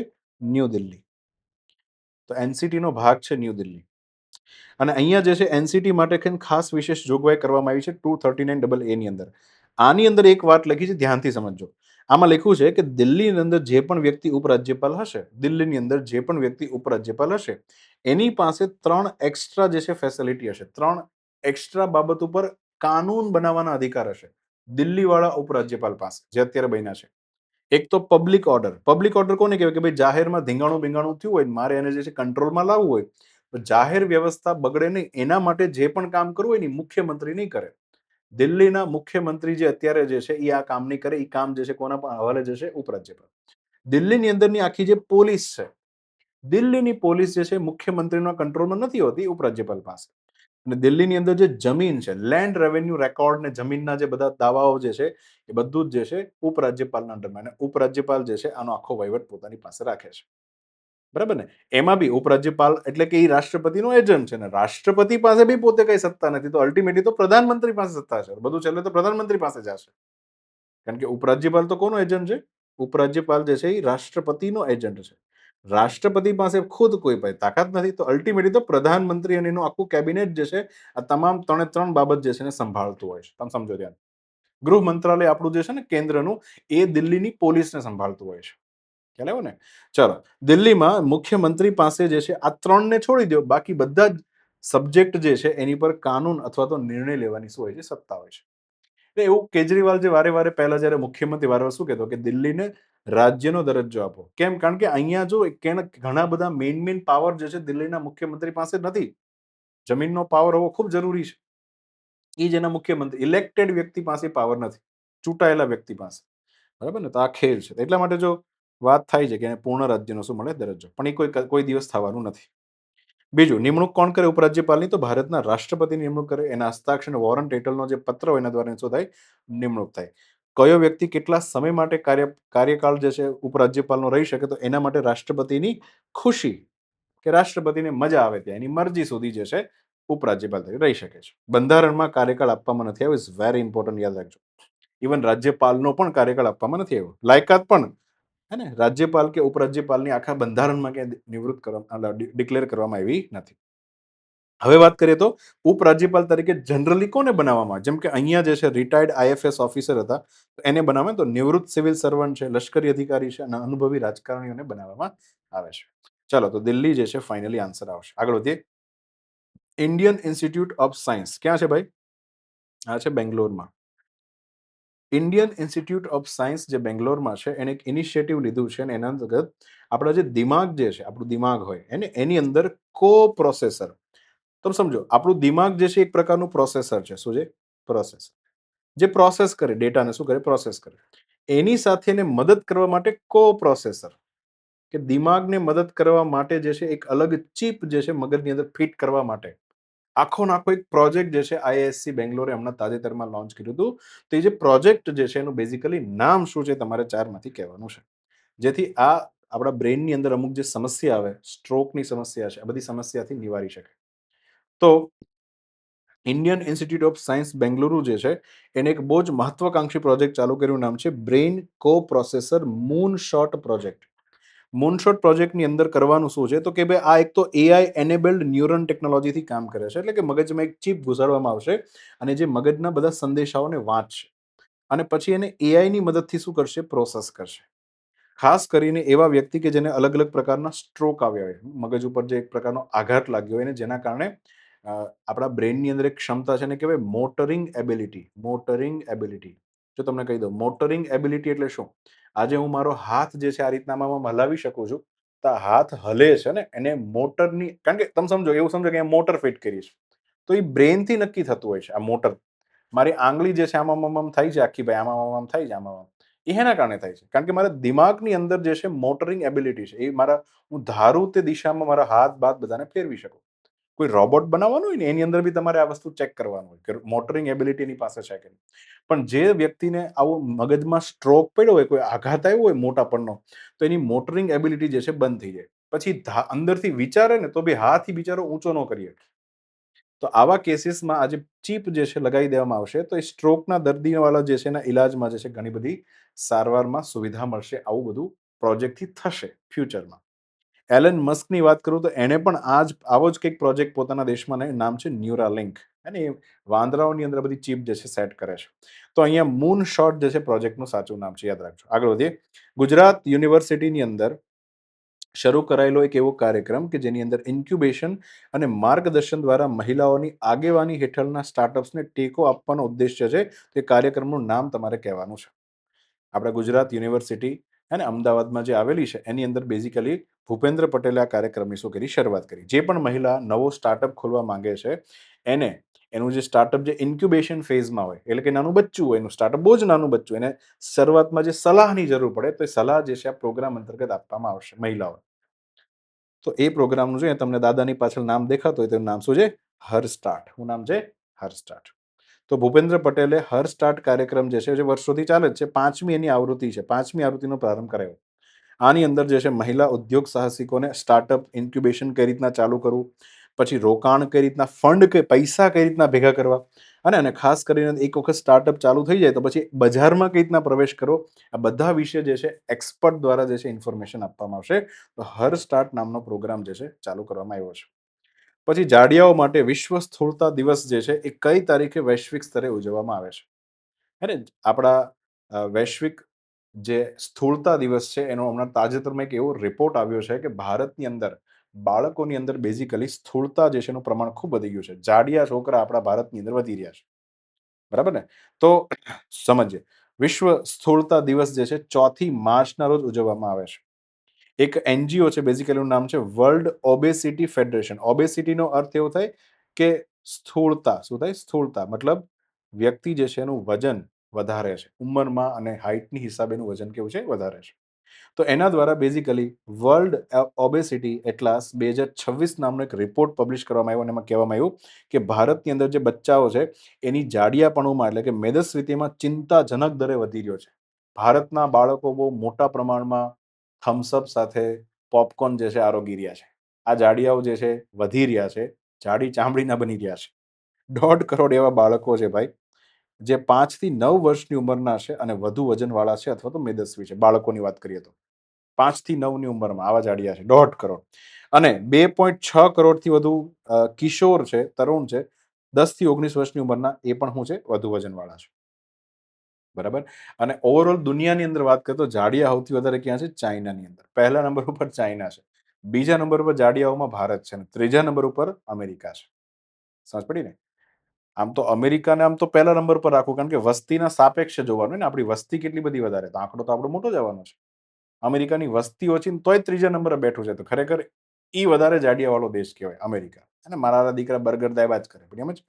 તો અહીંયા જે છે 4મી માર્ચે સ્થૂળતા જે છે, અને અચ્છા બીજું એક બી કહી દઉં કે સ્થૂળતા જે છે ને, હા, એ શું કહે છે કે તમારી અંદર ન્યુટ્રિશનનો અભાવ છે. ધ્યાનથી સમજજો. સ્થૂળતા શું દેખાડે છે કે આ ભાઈ જે પણ વ્યક્તિ જાડિયો પાડિયો થઈ ગયો છે, એનો મતલબ એવો થાય છે કે આ જે છે પોષક તત્વો વાળો ખોરાક નથી ખાઈ રહ્યો. પોષક તત્વો વાળો ખોરાક નથી ખાઈ રહ્યો. યાદ રાખજો, ઊંધું નહીં સમજતા કે પોષક તત્વ, આપણે તો જાડિયા છીએ ને, ખાધેલ પીધેલ કરના છીએ, અરે તો પોષક તત્વો તો ખૂબ વધારે હોય, એવું ન હોય. ન્યુટ્રિશન વગરનું ખોરાક જે છે ખાઈ રહ્યો છે, એટલા માટે જ આ પેંડો થઈ ગયો હોય. સમજ પડી ને? ચાલો, તો આ વસ્તુ છે સ્થૂળતા દિવસ. આગળ વધીએ. સસ્ટેનેબલ ડેવલપમેન્ટ માટે, ટકાઉ વિકાસ કરવા માટે વર્લ્ડ એન્જિનિયરિંગ ડે 2026 માટે કઈ ભારતની કંપની જે છે એને ઓફિશિયલી પાર્ટનરશિપમાં લેવામાં આવી છે? આપણને બધાને ખબર છે કે ટકાઉ વિકાસ લાવવાનો છે. ટકાઉ વિકાસ કોને કહેવાય? કે રિસોર્સનો એ રીતના ઉપયોગ કરવો કે ભવિષ્યની પેઢી જે છે, ભવિષ્યની પેઢી પાસે પણ રિસોર્સ જે છે બચેલા રહી શકે. આને કહેવાય ટકાઉ વિકાસ. અને એના માટે એન્જિનિયરિંગ ઇઝ ધ સોલ્યુશન. જે પણ ઇજનેરો છે એના માથા ઉપર આ જવાબદારી છે કે તમારે એવા સોલ્યુશન્સ લાવવાના છે. હું એમ કહું કે ભાઈ, ફોર એક્ઝામ્પલ, આ સોલાર પાર્ક, આજે મોટા મોટા સોલાર પાર્ક આપણા એન્જિનિયરો બનાવે છે, એનાથી અલ્ટિમેટલી શું આવવાનું છે? ટકાઉ વિકાસ થવાનો છે. તો આવો એક દિવસ છે ટકાઉ વિકાસ માટે વર્લ્ડ એન્જિનિયરિંગ ડે. અને આ દિવસ જે ઉજવાય છે, તો એના માટે કઈ કંપની જે છે એને ઓફિશિયલી ભાગીદાર બનાવવામાં આવી છે? તો પહેલા તો આ દિવસ ક્યારે ઉજવાય છે? 4 માર્ચના રોજ આ દિવસ ઉજવવામાં આવે છે. આ દિવસને યુનેસ્કો દ્વારા માન્યતા પ્રાપ્ત કરવામાં આવી છે, કારણ કે એક એવી સંસ્થા છે જેનું નામ છે world federation of engineering organization. એક પ્રકારનું એનજીઓ છે. આ સંસ્થા પહેલા તો યુનેસ્કોએ જ બનાવી છે. કોને બનાવી છે? યુનેસ્કો. બરાબર, યુનેસ્કો જ આ સંસ્થા. યુનેસ્કો કોના અંતર્ગત કામ કરે છે? યુનાઇટેડ નેશન અંતર્ગત કામ કરે છે. તો યુનેસ્કો આ સંસ્થા કઈ રીતના બની, શું કરવા બની? એને શું કર્યું ખબર? વિશ્વભરના 3 કરોડથી વધારે ઇજનેરો જે છે એને ભેગા કર્યા, જે ટોપ ક્લાસ હોય, જેને ખૂબ સારું ઇજનેરી ક્ષેત્રમાં જ્ઞાન હોય. અને 3 કરોડ મેમ્બર જે છે એને ભેગા કરી અને એક આખી ઓર્ગેનાઇઝેશન બનાવ્યું. નામ છે world federation of engineering organization. આનું કામ શું છે કે દુનિયાભરમાંથી સસ્ટેનેબલ સોલ્યુશન્સ જે છે પ્રોવાઈડ કરે, કે આ રીતના તમે જે છે સોલાર ચીપ જે છે ઓછા ખર્ચે બનાવી શકો, દૂર અંતરિયાળ વિસ્તારમાં તમે સોલાર પાર્ક બનાવી શકો, વગેરે વગેરે. તો અત્યારે 2026માં જે આ દિવસ આપણે ઉજવવાનો છે, તો એની અંદર પાર્ટનરશિપ આપવામાં આવી છે અદાણી ગ્રુપને. કેમ અદાણી ગ્રુપ? કારણ કે અદાણી ગ્રુપ જે છે કચ્છની અંદર જે ખાવડા કરીને આપણી જગ્યા એકદમ પાકિસ્તાનની બોર્ડર ઉપર છે, ત્યાં 30 ગીગાવોટનો મલ્ટી મોડલ જે છે આખો નાખો હાઇબ્રિડ રિન્યુએબલ એનર્જી પ્લાન્ટ જે છે બનાવી રહ્યો છે. આની અંદર વિન્ડ એનર્જી પણ છે, સોલાર એનર્જી છે, બધા જ પ્રકારની એનર્જીનો કમ્બાઇન્ડ પાર્ક છે. તો આ રીતના 30 ગીગાવોટ બહુ જ મોટો પ્લાન્ટ કહેવાય, બહુ જ મોટો પ્લાન્ટ કહેવાય. પણ એમ જ તો 30 ગીગાવોટનો પ્લાન્ટ જે છે બનાવી રહ્યો છે. વિશ્વ ઇજનેરી દિવસ 2026ની થીમ શું છે? કે ઇનોવેશન કરો, ડિજિટલાઇઝેશન કરો, અને આ બંનેની મદદથી આપણું જે ફ્યુચર છે એને સસ્ટેનેબલ કરો. અને આ બધું કરવા માટે જે છે સ્માર્ટ એન્જિનિયરિંગ જે છે લાવવાનું છે. સ્માર્ટ એન્જિનિયરિંગ કરવાનું છે. બરાબર ને? જેથી ઓછી ઉર્જાનો લોસ થાય. બરાબર, ચાલો. તો અદાણી ગ્રુપ જે છે ઇઝ ધ રાઈટ આન્સર. આગળ વધીએ. આંધ્રપ્રદેશમાં એક પહેલ શરૂ કરવામાં આવી છે, જેનો હેતુ છે કે માણસ અને પ્રાણી વચ્ચેનો જે સંઘર્ષ જે છે ઓછો થાય, અને આખી વન્યજીવોની બચાવવાની જે પ્રણાલી જે છે એને આપણે મજબૂત કરી શકાય. તો આંધ્રપ્રદેશની આખી પહેલનું નામ શું છે? બરાબર ને? ચલો, થોડી હિન્ટ આપીએ. મહાભારતની અંદર જ્યારે પેલો અર્જુનનો રથ હતો, આખો રથ હતો અર્જુનનો, મોટો સરસ મજાનો આ રીતના રથ હતો, અને એની અંદર જે ધજા ઉપર ફરકતી હતી, આ રીતના ધજા આ રીતના ફરકતી હતી, એની ઉપર એક ભગવાન બેઠા હતા. કયા ભગવાન બેઠા હતા? શનિવારમાં કોણ હતા? શનિવારના દેવતા કોણ છે? હનુમાન દેવતા. હનુમાન દેવતા, પ્રોજેક્ટ હનુમાન. હનુમાનજીનું કામ હતું કે નજર રાખવી, મોનિટરિંગ કરવું. તો અહીંયા છે ને એ જ હેતુથી, આ એ જ નામ એટલે અહીંયા સિલેક્ટ કરવામાં આવ્યું છે. તો આંધ્રપ્રદેશમાં ચાલુ થયો છે પ્રોજેક્ટ હનુમાન, જેના દ્વારા આખા આંધ્રપ્રદેશની અંદર જ્યાં જ્યાં માણસ અને વન્યજીવન વચ્ચે સંઘર્ષ થતો હશે એને અટકાવવા માટે બેઝિકલી નજર રાખવામાં આવશે, મોનિટરિંગ કરવામાં આવશે. તો સમજીએ આને. તો આંધ્રપ્રદેશની અંદર આ પ્રોગ્રામ ચાલુ કરવામાં, શું કરવા ચાલુ કરવામાં? કારણ કે 3 માર્ચના રોજ વિશ્વ વન્ય દિવસ જે છે ઉજવવામાં આવે છે. વર્લ્ડ વાઇલ્ડ લાઈફ ડે ક્યારે ઉજવવામાં આવે છે? 3 માર્ચ. અચ્છા, બીજો પ્રશ્ન પૂછાય તો રાષ્ટ્રીય વન્યજીવ સપ્તાહ, પ્રાણીઓની અવેરનેસ માટે આખો નાખો એક વીક ભારત ઉજવે છે, આ રાષ્ટ્રીય પ્રોગ્રામ છે. તો પાછી ડેટ ફરી જશે 2 થી 8 ઓક્ટોબર. તો 2 થી 8 ઓક્ટોબર, તો ઓક્ટોબર મહિના, હું અહીંયા વાત કરું 3 માર્ચ, હે ને? 3 માર્ચના રોજ આંધ્રપ્રદેશના નાયબ મુખ્યમંત્રી અને ત્યાંનો બહુ મોટો હીરો છે ભાઈ, પવન કલ્યાણ, એને 3 માર્ચ 2026ના રોજ વિશ્વ વન્ય જીવન દિવસના ભાગરૂપે પ્રોજેક્ટ હનુમાન જે છે શરૂ કર્યો. આની અંદર શું કરવાનું છે? વન્યજીવનને બચાવવાનું છે. પછી ખાસ કરીને મેન હ્યુમન કોન્ફ્લિક્ટ થાય, તો ક્યારેક ક્યારેક આ લોકો શું કરે, કોઈ હાથી જે બધા ખેતરમાંથી જતું હોય તો બધા ભેગા થઈને હાથીને મારે. ને આવા પશુ જે છે એની સારવાર કરવા માટે બી અલગ અલગ ક્લિનિક ખોલવાના છે. બરાબર. અને સેટેલાઇટની માધ્યમથી જે છે વન્યજીવનનું હિલચાલનું શું કરવાનું છે? બરાબરનું સઘન નિરીક્ષણ કરવાનું છે, જેથી આ કોન્ફ્લિક્ટ જે છે ઓછો થાય. આ બધી દિશામાં કામ કરવું ખૂબ જરૂરી છે. આમાં ખાસ કરીને આંધ્રપ્રદેશની અંદર ચિત્તૂર, શ્રીકાકુલમ અને પાર્વતીપુરમ મન્યમ કરીને આ બધા જિલ્લાઓ છે કે જ્યાં હાથીઓની વારંવાર શું થતી હોય છે, અવરજવર. અને હાથી જ જે છે ત્યાં સૌથી વધારે માણસોને હેરાન કરતા હોય છે, અને માણસ જે છે હાથીને હેરાન કરે. તો અહીંયા જે છે આંધ્રપ્રદેશ સરકારે શું કર્યું, તો બાજુમાં જ કર્ણાટક રાજ્યના સહયોગથી એને શું કર્યું કે 4 કુમકી હાથીઓને પણ તૈનાત કર્યા છે આ પ્રોજેક્ટ હેઠળ. પેલા તો એક કુમકી હાથી કેવા હોય? ભાઈ કુમકી હાથી એવા હોય જેને નાનપણથી ટ્રેનિંગ આપવામાં આવી હોય કે આ જે છે કોઈ જંગલી હાથી હોય ને એના ટોળાને માર્ગદર્શન આપે અને એને નિયંત્રિત કરે. એના માટે એક એવો હાથી હોય જેને નાનપણથી આ બધી વસ્તુની ટ્રેનિંગ આપવામાં આવી, એને કુમકી હાથી કહેવાય. તો આ જે કુમકી હાથી જે છે એવા 4 હાથી કર્ણાટક જે છે એની પાસેથી લઈ આંધ્રપ્રદેશ સરકારે પ્રોજેક્ટ હનુમાન હેઠળ પોતાના રાજ્યમાં છોડ્યા છે. એની મદદથી જે પેલા આખી જે ફોરેસ્ટ ડિપાર્ટમેન્ટની ટીમ હશે એ સતત જે છે ધ્યાન રાખશે જંગલી હાથીઓ પર. જંગલી હાથી જ ખરેખર ખેતરમાં ઘૂસી જાય, આખો પાક જે છે એનું નુકસાન કરતા હોય છે. બરાબર ને? ચાલો, તો આનું નામ છે પ્રોજેક્ટ હનુમાન, જે મોનિટરિંગ કરશે. તાજેતરમાં અશ્મોલિયન નામનું જે મ્યુઝિયમ છે એમાંથી પરત લાવવામાં આવનાર જે બ્રોન્ઝની એક પ્રતિમા છે એ કયા વૈષ્ણવ સંતનું પ્રતિનિધિત્વ કરે છે? અશ્મોલિયન નામનું મ્યુઝિયમ જે છે ખરેખર કોનું મ્યુઝિયમ છે? તો આખી એક મોટી યુનિવર્સિટી છે, દુનિયાની સૌથી મોટી. નામ છે ઓક્સફર્ડ યુનિવર્સિટી. શું નામ છે?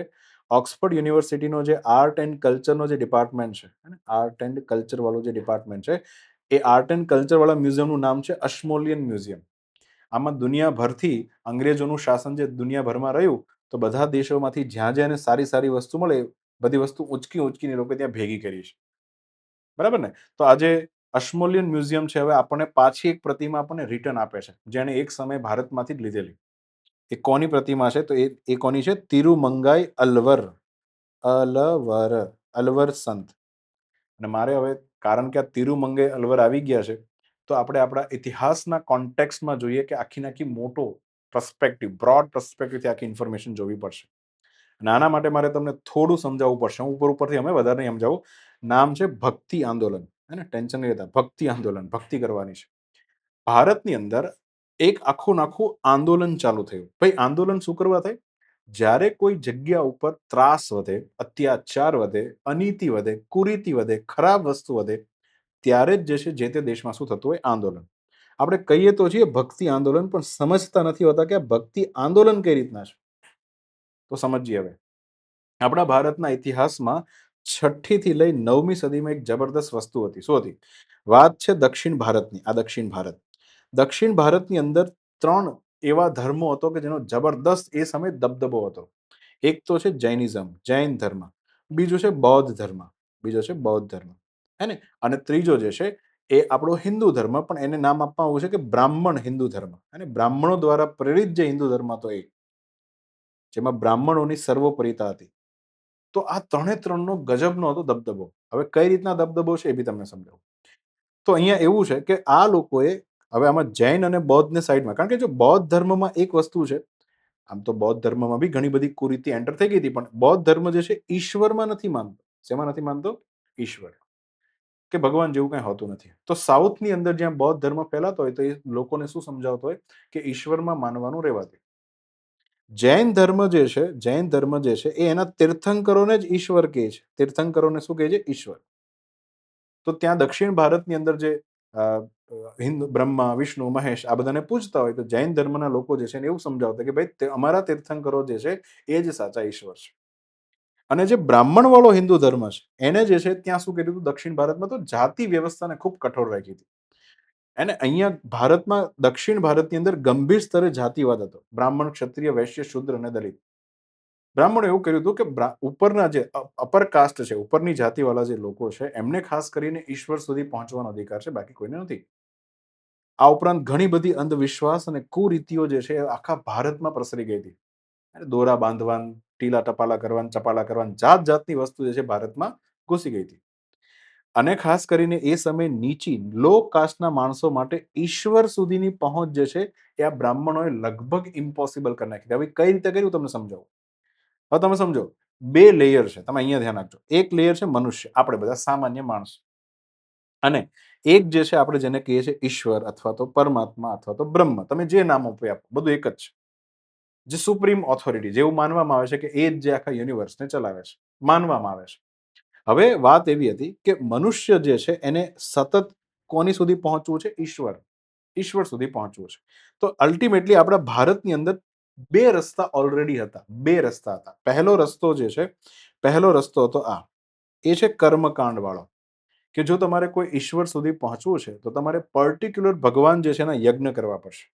પર્ટિક્યુલર ભગવાનની મૂર્તિની પૂજા કરવી પડશે અને પર્ટિક્યુલર એના હવન જે છે પછી ધાગા બાંધવા પડશે, ટીલા ટપાલા જે બી કરવું હોય બધું કર્મકાંડ કહેવાય. સાદી ભાષામાં શું કહેવાય? કર્મકાંડ.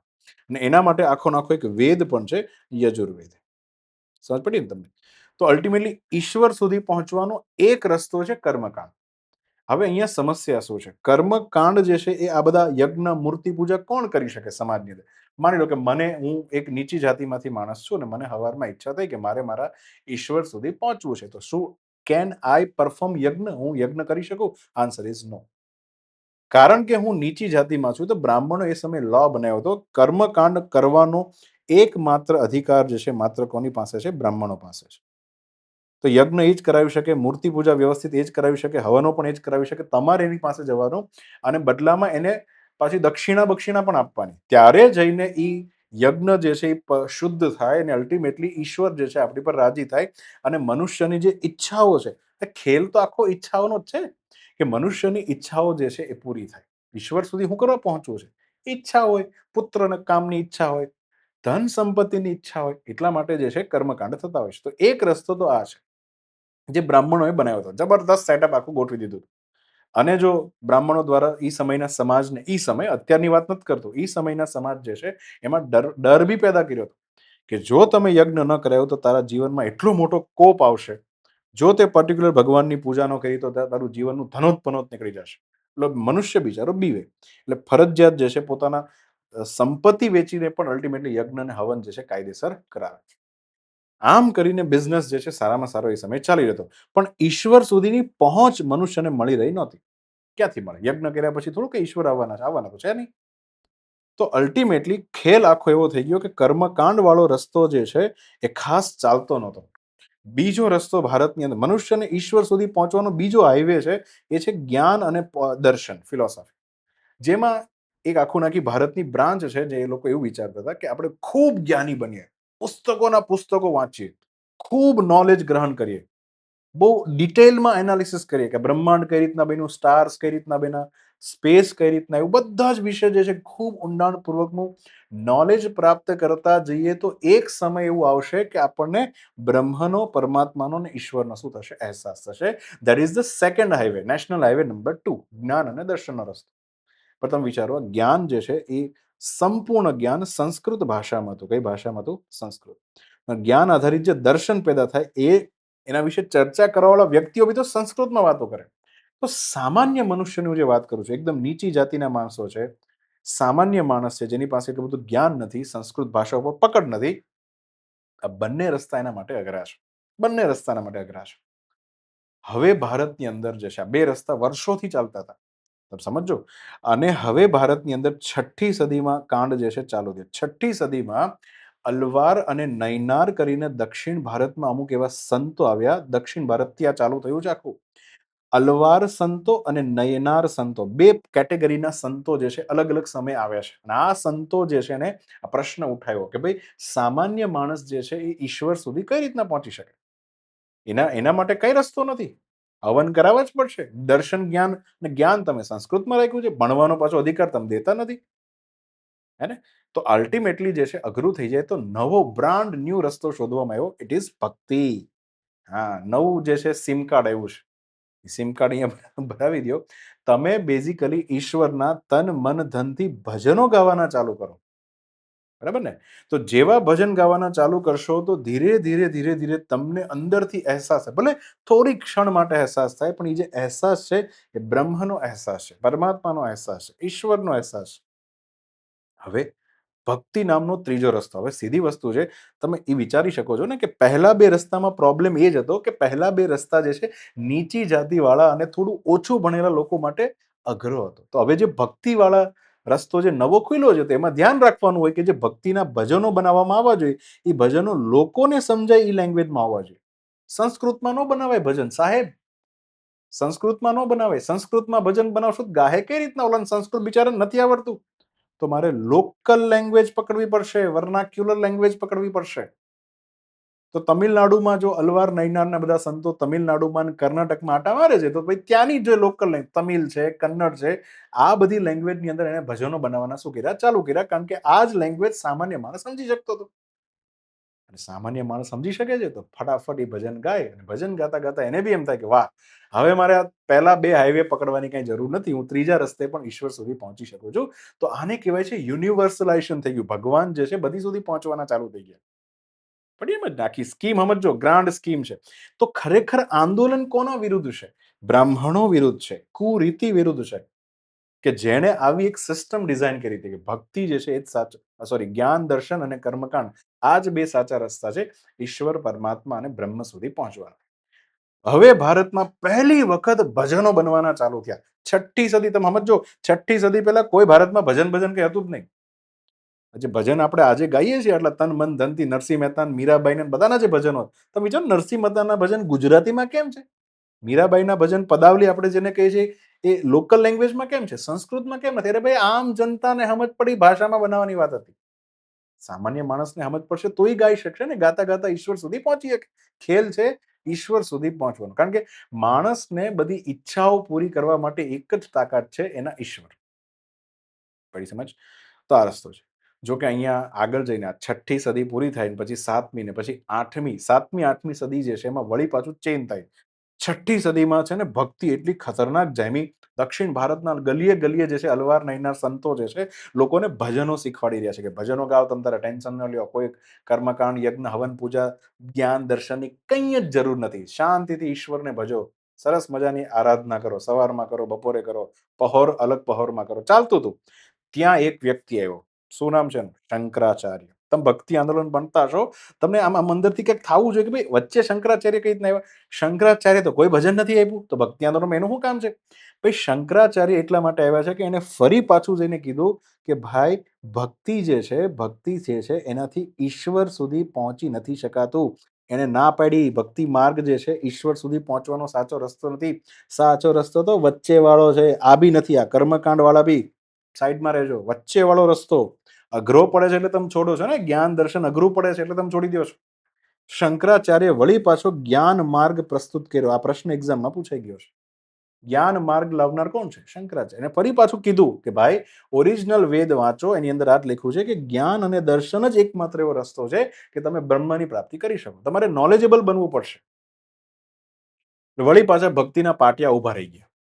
વળી પાછો આખો સમાજ કન્ફ્યુઝ થઈ ગયો કે ભક્તિ કરવી કે ન કરવી. હવે શંકરાચાર્ય, અને પાછું શંકરાચાર્યની સામે કોઈનું હાલે નહીં, બધા જ લોજિક ફેલ થઈ ગયા. તો આખી જબરદસ્ત કહાની છે. પછી તો શંકરાચાર્ય અને પછી શંકરાચાર્યની સ્કીમ જે છે ને મેન્યુપ્યુલેટ કરીને રામાનુજાચાર્ય, વલ્ભાચાર્ય બધા એવા વ્યક્તિ એવા કે શંકરાચાર્યને એના બેન ભેગું કરી દીધું. શું કીધું? હાઇબ્રિડ વર્ઝન ડેવલપ કર્યું. ભાઈ, હાઇબ્રિડ વર્ઝન. ચાલો શું કર્યું? આ બેને ભેગું કરી દીધું. આ બેને જ્ઞાન દર્શન વત્તા ભક્તિ.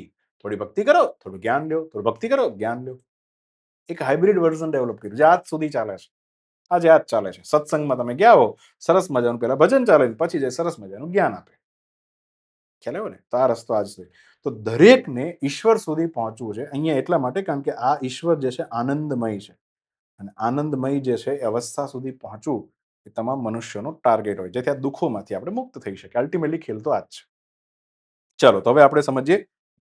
કીધું એમ કે કર્મકાંડ જે છે બ્રાહ્મણો દ્વારા પેદા કરવામાં આવેલો રસ્તો છે, અને it just too hard bro, બહુ જ હાર્ડ છે. જ્ઞાન અને દર્શન જે છે એ તો મૂળ વેદોનો રસ્તો છે, પણ અગેન ઇટ્સ વેરી હાર્ડ. પણ અલવાર અને નૈનાર દ્વારા જે ભક્તિ આંદોલનનો રસ્તો ખોલ્યો સમાજ માટે, ઇટ્સ વેરી ઇઝી. ભજન ગાવા, અને એ બી આપણી લેંગ્વેજમાં. વાહ બેવા, સમજો. વિઠોબા જે છે, વિઠોબાના ભજન તુકારામ જે છે મરાઠી ભાષામાં ગાય છે. મરાઠી ભાષામાં ગાય છે, સંસ્કૃતમાં નથી ગાતા. એટલા માટે ભક્તિ આંદોલનના સંત છે. સમજો, ખેલ સમજો, નહીં તો ખબર નહીં પડે કે હું કરવા ભક્તિ આંદોલનનું ચેપ્ટર ભણીએ છીએ, કાંઈ જ આઈડિયા નહીં આવે. સમજો ધ્યાનથી. ચલો, તો આગળ વધીએ. તો અહીંયા ભક્તિ આંદોલનની શરૂઆત ક્યાંથી થઈ હતી? દક્ષિણ ભારતમાં. આ ક્વેશ્ચન પણ પૂછાઈ ગયો છે. આના કારણે થયું શું કે બ્રાહ્મણોની જે પેલી મોનોપોલી હતી, આ કર્મકાંડ વાળી જે મોનોપોલી તૂટી. હવે કર્મકાંડ કરવાની જરૂર નથી. ડાયરેક્ટ ઈશ્વર જે છે ને અંતરાત્માથી ભજનો ગાઈને પણ તમે એનો અનુભવ જે છે થોડા સમય માટે કરી શકો છો. તો અલવાર જે છે એવા 12 સંતો આવ્યા દક્ષિણ ભારતમાં. એમણે વૈષ્ણવ ભજનોની રચના, કારણ કે 12 સંતો વિષ્ણુને જે છે ઈશ્વર તરીકે પૂજતા હતા. તો ભજનો જે છે વિષ્ણુ ભગવાન માટે છે, અલવાર સંતો વિષ્ણુ માટે છે. અને નયનાર છે, તમારે એમ જો નયનાર એટલે નયન, નયન જે છે કોને હોય? મહાદેવને હોય. તો શૈવ ભજનોની રચના કોણે કરી છે? નયનાર સંતો. એમાં કેટલા સંતો હતા? 63 સંતો. હે ને? તો આ રીતના જે છે બે કેટેગરીના અલગ અલગ સંતો આવ્યા છે, અલવાર અને નયનાર. દક્ષિણ ભારતથી આંદોલન ચાલુ થયું, પછી ઉત્તર ભારતમાં પહેલાનું. એમાંથી આજે અલવાર 12 સંતો છે, એમાંથી સૌથી અંતે જે સંત આવ્યા હતા એનું નામ છે તિરુમંગાઈ અલવર. આ તિરુમંગાઈ અલવરની આખી એક કહાની છે. જ્યારે દક્ષિણ ભારતમાં ચોલ એમ્પાયર ચાલી રહ્યું હતું ત્યારે કલ્યાણ નામની પોસ્ટ આવતી ચોલ એમ્પાયરમાં, જે મિલિટરી હેડની પોસ્ટ હોય. એ પોસ્ટ ઉપર જે છે આપણા તિરુમંગાઈ અલવર જે છે અપોઇન્ટ થાય છે, સૈન્ય અધિકારી પર હોય છે. અને એક વખતે એક પ્રસંગ એવો બને છે કે કુમુદવલ્લી નામની એક વૈષ્ણવ સ્ત્રી જે છે એની સાથે એને શું થઈ જાય છે? પ્રેમ થઈ જાય છે. એ વૈષ્ણવ સ્ત્રી હતી. તો કુમુદવલ્લીને કહે છે કે ભાઈ મારી હારે લગ્ન કરવા. તો ઓલી કે એક શરત છે, તારે રોજ 1000 વૈષ્ણવ જન જે છે એને જમાડવાના થશે. જો તું દરરોજ 1000 વૈષ્ણવોને જમાડીને દેખાડીશ તો આપણે તારા હારે લગ્ન કરવાના થાય છે. હવે ઓલો બિચારો કલ્યાણ પોસ્ટ ઉપર છે, ઊંચી પોસ્ટ કહેવાતી ચોલ એમ્પાયરમાં, સૈન્ય અધિકારી, મિલિટરી હેડ છે. પણ આ 1000 વૈષ્ણવને જમાડવાની જે અઘરી શરત મૂકી, ભાઈ જે છે એને પહેલા તો ખુદની સંપત્તિ વાપરી નાખી, પછી ભાઈ ચોરી અને લૂંટફાટ ઉપર ઉતરી ગયો. અને એક વખત થયું કેવું કે જંગલમાં જતો હતો, અને જંગલમાં જે છે કોઈક વેલ્ધી બહુ રૂપિયાવાળો વ્યક્તિ જતો હશે, તો રસ્તામાં એને લૂંટવાનો પ્રયત્ન કરે છે. ત્યારે જે છે વ્યક્તિ જે છે આ ભાઈની પરીક્ષા લે છે, ને પછી ખુદ એવું કહેવાય છે કે વિષ્ણુ ભગવાન હતા પોતે, અને વિષ્ણુ ભગવાને આ એક પરીક્ષા લીધી અને કીધું કે ભાઈ આ બધું લૂંટવા ફૂટવાનું બંધ કર, આનાથી તને ખરેખર ઈશ્વરની પ્રાપ્તિ થવાની નથી. પછી અહીંયા અલ્ટિમેટલી વિષ્ણુ ભગવાન જે છે એ અષ્ટાક્ષર મહામંત્ર આપે છે, એવી એક લોકવાયકા. અને એ અષ્ટાક્ષર મહામંત્ર કયો છે? ઓમ નમો નારાયણાય. અને પાછળથી પછી આ તિરુમંગાઈ અલવર જે છે એ અલ્ટિમેટલી નૈલારા દિવ્ય પ્રબંધમ નામની બુક લખે છે, અને એની અંદર 1000 જેટલા ભજનોની શું કરે છે? રચના કરે છે. આ એના ભજન છે. આજે બી દક્ષિણ ભારતના તમે સવારમાં ઉઠીને એની જે ચેનલો હોય ને એમાં તમિલ ભાષામાં આ ભજનો જે છે ગવાતા હોય. ખ્યાલ આવ્યો? તો તિરુમંગાઈ અલવર હતા. હવે આ તિરુમંગાઈ અલવર સાથે થયું સમજો. પછી સમય આગળ વધ્યો, પછી તમિલનાડુની અંદર એક ગામડું હતું, થડીકોમ્બુ ગામ. આની અંદર સૌંદરરાજ પેરુમલ નામનું એક નામ એવું મંદિર હતું. અને આ મંદિરમાં જે છે બેઝિકલી એમની એક પ્રતિમા મૂકવામાં આવી હતી. ત્યારે ભારતમાં બ્રિટિશ શાસન આવી ગયું હતું. બ્રિટિશરોમાંથી એક કલેક્ટર હતા, એનું નામ હતું ડોક્ટર જે.આર. બેલમોન્ટ. એ આ ગામની મુલાકાતે આવે છે અને મંદિરમાં જાય છે. મંદિરમાં એને પ્રતિમા ખૂબ ગમી જાય છે. તો ભાઈએ ડાયરેક્ટ ઓર્ડર આપીને પ્રતિમા ઉઠાવી દીધી. લાવો લાવો લાવો, પ્રતિમા બહુ સારી છે, કારણ કે બ્રોન્ઝની પ્રતિમા હતી. 1967માં જે એશ્મોલિયન મ્યુઝિયમ છે એ આ કલેક્ટરનો કોન્ટેક્ટ કરે છે કે ભાઈ તારી પાસે જે પ્રતિમા છે અમારે જોતી છે, અમારા મ્યુઝિયમમાં મૂકવી છે. તો કલેક્ટર પાસે ઓફિશિયલી પૈસા આપીને એની પ્રતિમા ખરીદી લીધી, અને એ પ્રતિમા ક્યાં પહોંચી ગઈ? ઓક્સફર્ડ યુનિવર્સિટીના એશ્મોલિયન મ્યુઝિયમમાં. પછી આગળ જઈને હમણાં તાજેતરમાં 2019માં એક ફ્રેન્ચ વિદ્વાન હતો કે જેણે 1957નો એક એવો ફોટોગ્રાફ મળ્યો, જૂનો ફોટોગ્રાફ મળ્યો, જે આ મંદિરનો હતો. અને આ મંદિરની અંદર એને પ્રતિમા જોઈ. તો એ ફ્રેન્ચ વિદ્વાન ચોંકી ગયો. કેમ? કારણ કે એને ઓક્સફર્ડ યુનિવર્સિટીનું મ્યુઝિયમ બી જોયું હતું, અને બંને પ્રતિમા એને સેમ લાગી. તો આઈડિયા આવી ગયો કે આ પ્રતિમા જે મ્યુઝિયમમાં પડી છે ખરેખર આ મંદિરની છે. અને એટલા માટે અત્યારે યુકેનું આ જે મ્યુઝિયમ જે છે એ ફાઇનલી આપણને આ પ્રતિમા જે છે પાછી આપવાનું છે. કોની પ્રતિમા છે? તિરુમંગાઈ અલવર. ક્લિયર? તો અહીંયા આન્સર આવશે તિરુમંગાઈ અલવર. એકદમ ક્લિયર? ચાલો, તો આજની સમરી જોઈએ ફટાફટ. તો પ્રગતિ અને વિકાસ જે છે એ વસ્તી ગણતરી 2027 માટેના શું છે? મેસ્કોટ છે. પછી આગળ વધીએ. માર્ચ 2026 થી કયા દેશ? તો કે ઇન્ડોનેશિયા જે છે એને બાળકો જે છે એના ઇન્ટરનેટના વપરાશ ઉપર શું લગાવ્યો છે? પ્રતિબંધ લગાવ્યો છે. પછી સ્કાયરૂટ એરોસ્પેસ જે છે ને વિક્રમ-1 નામ જે છે એનું પહેલું ખાનગી રોકેટ જે છે લોન્ચ કર્યું છે. તરનજીતસિંહ સિંધુ જે છે એ દિલ્હીના ઉપરાજ્યપાલ બન્યા છે. આઈએસસી બેંગ્લોર જે છે ને મૂન શોટ નામનો પ્રોજેક્ટ લોન્ચ કર્યો છે, જેથી બ્રેઇનને હેલ્પ મળશે. ગુજરાત યુનિવર્સિટી જે છે હર સ્ટાર્ટ નામનું ઇનિશિયેટિવ લીધું, જેથી કોઈ પણ મહિલાને સ્ટાર્ટઅપ ક્ષેત્રમાં આગળ વધવું હોય તો માર્ગદર્શન એને આપવામાં આવશે. વિશ્વ સ્થૂળતા દિવસ જે છે 4 માર્ચના રોજ ઉજવવામાં આવે છે.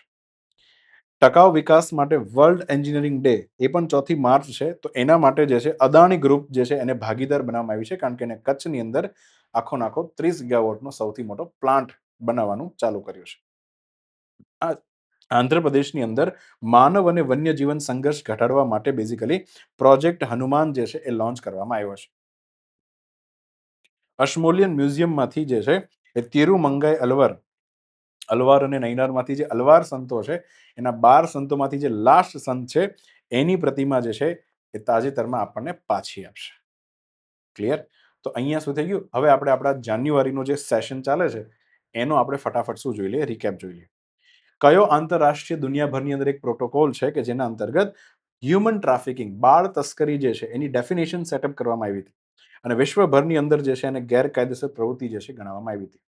હે ને? તો તાજેતરમાં મતલબ યુનાઇટેડ નેશન્સ જે છે બરાબર એને ઈસવીસન 2000ની અંદર ઇટલીની અંદર એક દેશ છે એનું નામ છે પાલેર્મો. અને પાલેર્મો, આ પાલેર્મોની અંદર એક કોન્ફરન્સનું આયોજન કર્યું હતું બેઝિકલી, અને આ કોન્ફરન્સની અંદર પ્રોટોકોલ નક્કી કરવામાં આવ્યા હતા કે એક્ઝેક્ટલી કઈ પ્રવૃત્તિઓ જે છે એને હ્યુમન ટ્રાફિકિંગની ગણતરીમાં લેવામાં આવશે અને દરેક દેશ આ હ્યુમન ટ્રાફિકિંગ અટકાવવા માટે પ્રયત્ન કરશે. નાની છોકરીને ઉપાડી જવી, પ્રોસ્ટિટ્યુશનના ધંધામાં નાખવી વગેરે વગેરે. પછી આગળ વધે સિનેમાની અંદર ખૂબ મોટા યોગદાન બદલ 11મો અજંતા ઇલોરા આંતરરાષ્ટ્રીય ફિલ્મ મહોત્સવ, અને આ ફિલ્મ મહોત્સવની અંદર એક એવોર્ડ આપવામાં આવે છે પદ્મ પાણી પુરસ્કાર. કયા પીઢ ભારતીય સંગીતકારની પસંદગી એની અંદર કરવામાં આવી હતી? એ કોની કરવામાં આવી હતી? ઇલૈયા રાજા. ઇલૈયા રાજા જે છે એ તમિલનાડુના પ્રખ્યાત જે છે સંગીતકાર છે. આમ તો તમિલનાડુના છે પણ તમિલ, કન્નડ, મલયાલમ બધી જ ભાષામાં જે છે અલ્ટિમેટલી 7,000થી વધારે ગીતો લખ્યા છે. તમે સાઉથની કોઈ પણ સિરીઝ જોતા હો ને એટલે એની અંદર ઇલૈયા રાજાના ગીત જે છે એ ફોનમાં અને રેડિયોમાં ચાલુ હોય છે. અને 400થી વધારે પિક્ચરની અંદર બેકગ્રાઉન્ડ મ્યુઝિક એમણે આપ્યું છે. તો ઇલૈયા રાજાને બેઝિકલી પદ્મ પાણી પુરસ્કાર આપવામાં આવે છે. ભૂસ્તર શાસ્ત્રનો એક અભ્યાસ કરવામાં આવ્યો હતો કે મધ્ય ઓસ્ટ્રેલિયામાંથી કઈ નદી જે છે એ પૃથ્વી પરની સૌથી જીવંત નદી પ્રણાલી છે. બહુ જ જૂની છે, જૂની અને જીવંત છે, હજી પણ જીવે છે. તો એ જે છે ફિન્કે નદી છે. ફિન્કે નદી ઓસ્ટ્રેલિયાની બરાબર વચ્ચે જે છે આખી મેકડોનાલ્ડ પર્વતમાળા છે. કઈ છે? મેકડોનાલ્ડ પર્વતમાળા. આ પર્વતમાળામાંથી પહાડોની વચ્ચેથી નીકળે છે. એવું કહેવાય છે કે પહાડો કરતા પણ આ જૂની નદી છે. બરાબર? અંદાજે કહેવામાં આવે છે કે આ 40 કરોડ વર્ષ શું છે? જૂની નદી છે. 6 કરોડ વર્ષ પહેલા તો ડાયનોસોર હતા. એની પહેલા 40 કરોડ વર્ષ જૂની નદી જે છે હજી સુધી વહી રહી છે. તમિલનાડુ જે છે, હા, તમિલનાડુ એ ભારતની અંદર પહેલો full stack sovereign artificial intelligence park જે છે એ બનાવવા માટે કોની સાથે હસ્તાક્ષર કર્યા છે? સર્વમ એઆઈ સાથે હસ્તાક્ષર કર્યા છે. કોની સાથે? સર્વમ એઆઈ. તો સર્વમ એઆઈ અને તમિલનાડુ સરકાર બંને ભેગા થઈ એક આખો મોટો પાર્ક બનાવી રહ્યા છે. 10,000 કરોડનો પ્રોજેક્ટ છે. 10,000 કરોડનો પ્રોજેક્ટ છે. સોવેરિયન એટલા માટે છે કારણ કે અહીંયા જે પાર્કની અંદર જે બી સ્ટાર્ટઅપ ખુલશે બધાનો ડેટા જે છે એ પાર્કની અંદર રહેશે અને તમામ પ્રકારના સ્ટાર્ટઅપ જે છે આની અંદર ખોલવામાં આવશે અને સરકાર તમામ પ્રકારની એને સુવિધા આપવામાં આવશે. તો એઆઈ પાર્ક જે છે તમિલનાડુમાં બની રહ્યો છે. આગળ વધીએ. જાન્યુઆરી 2026માં જે આપણો 77મો પ્રજાસત્તાક દિવસ હતો એના મેઇન ચીફ ગેસ્ટ તરીકે કોણ આવ્યું? તો યુરોપિયન યુનિયન જે છે, સમજો, યુરોપિયન યુનિયન જે છે એના અંતર્ગત બે સંસ્થા આપણે વાત કરી હતી.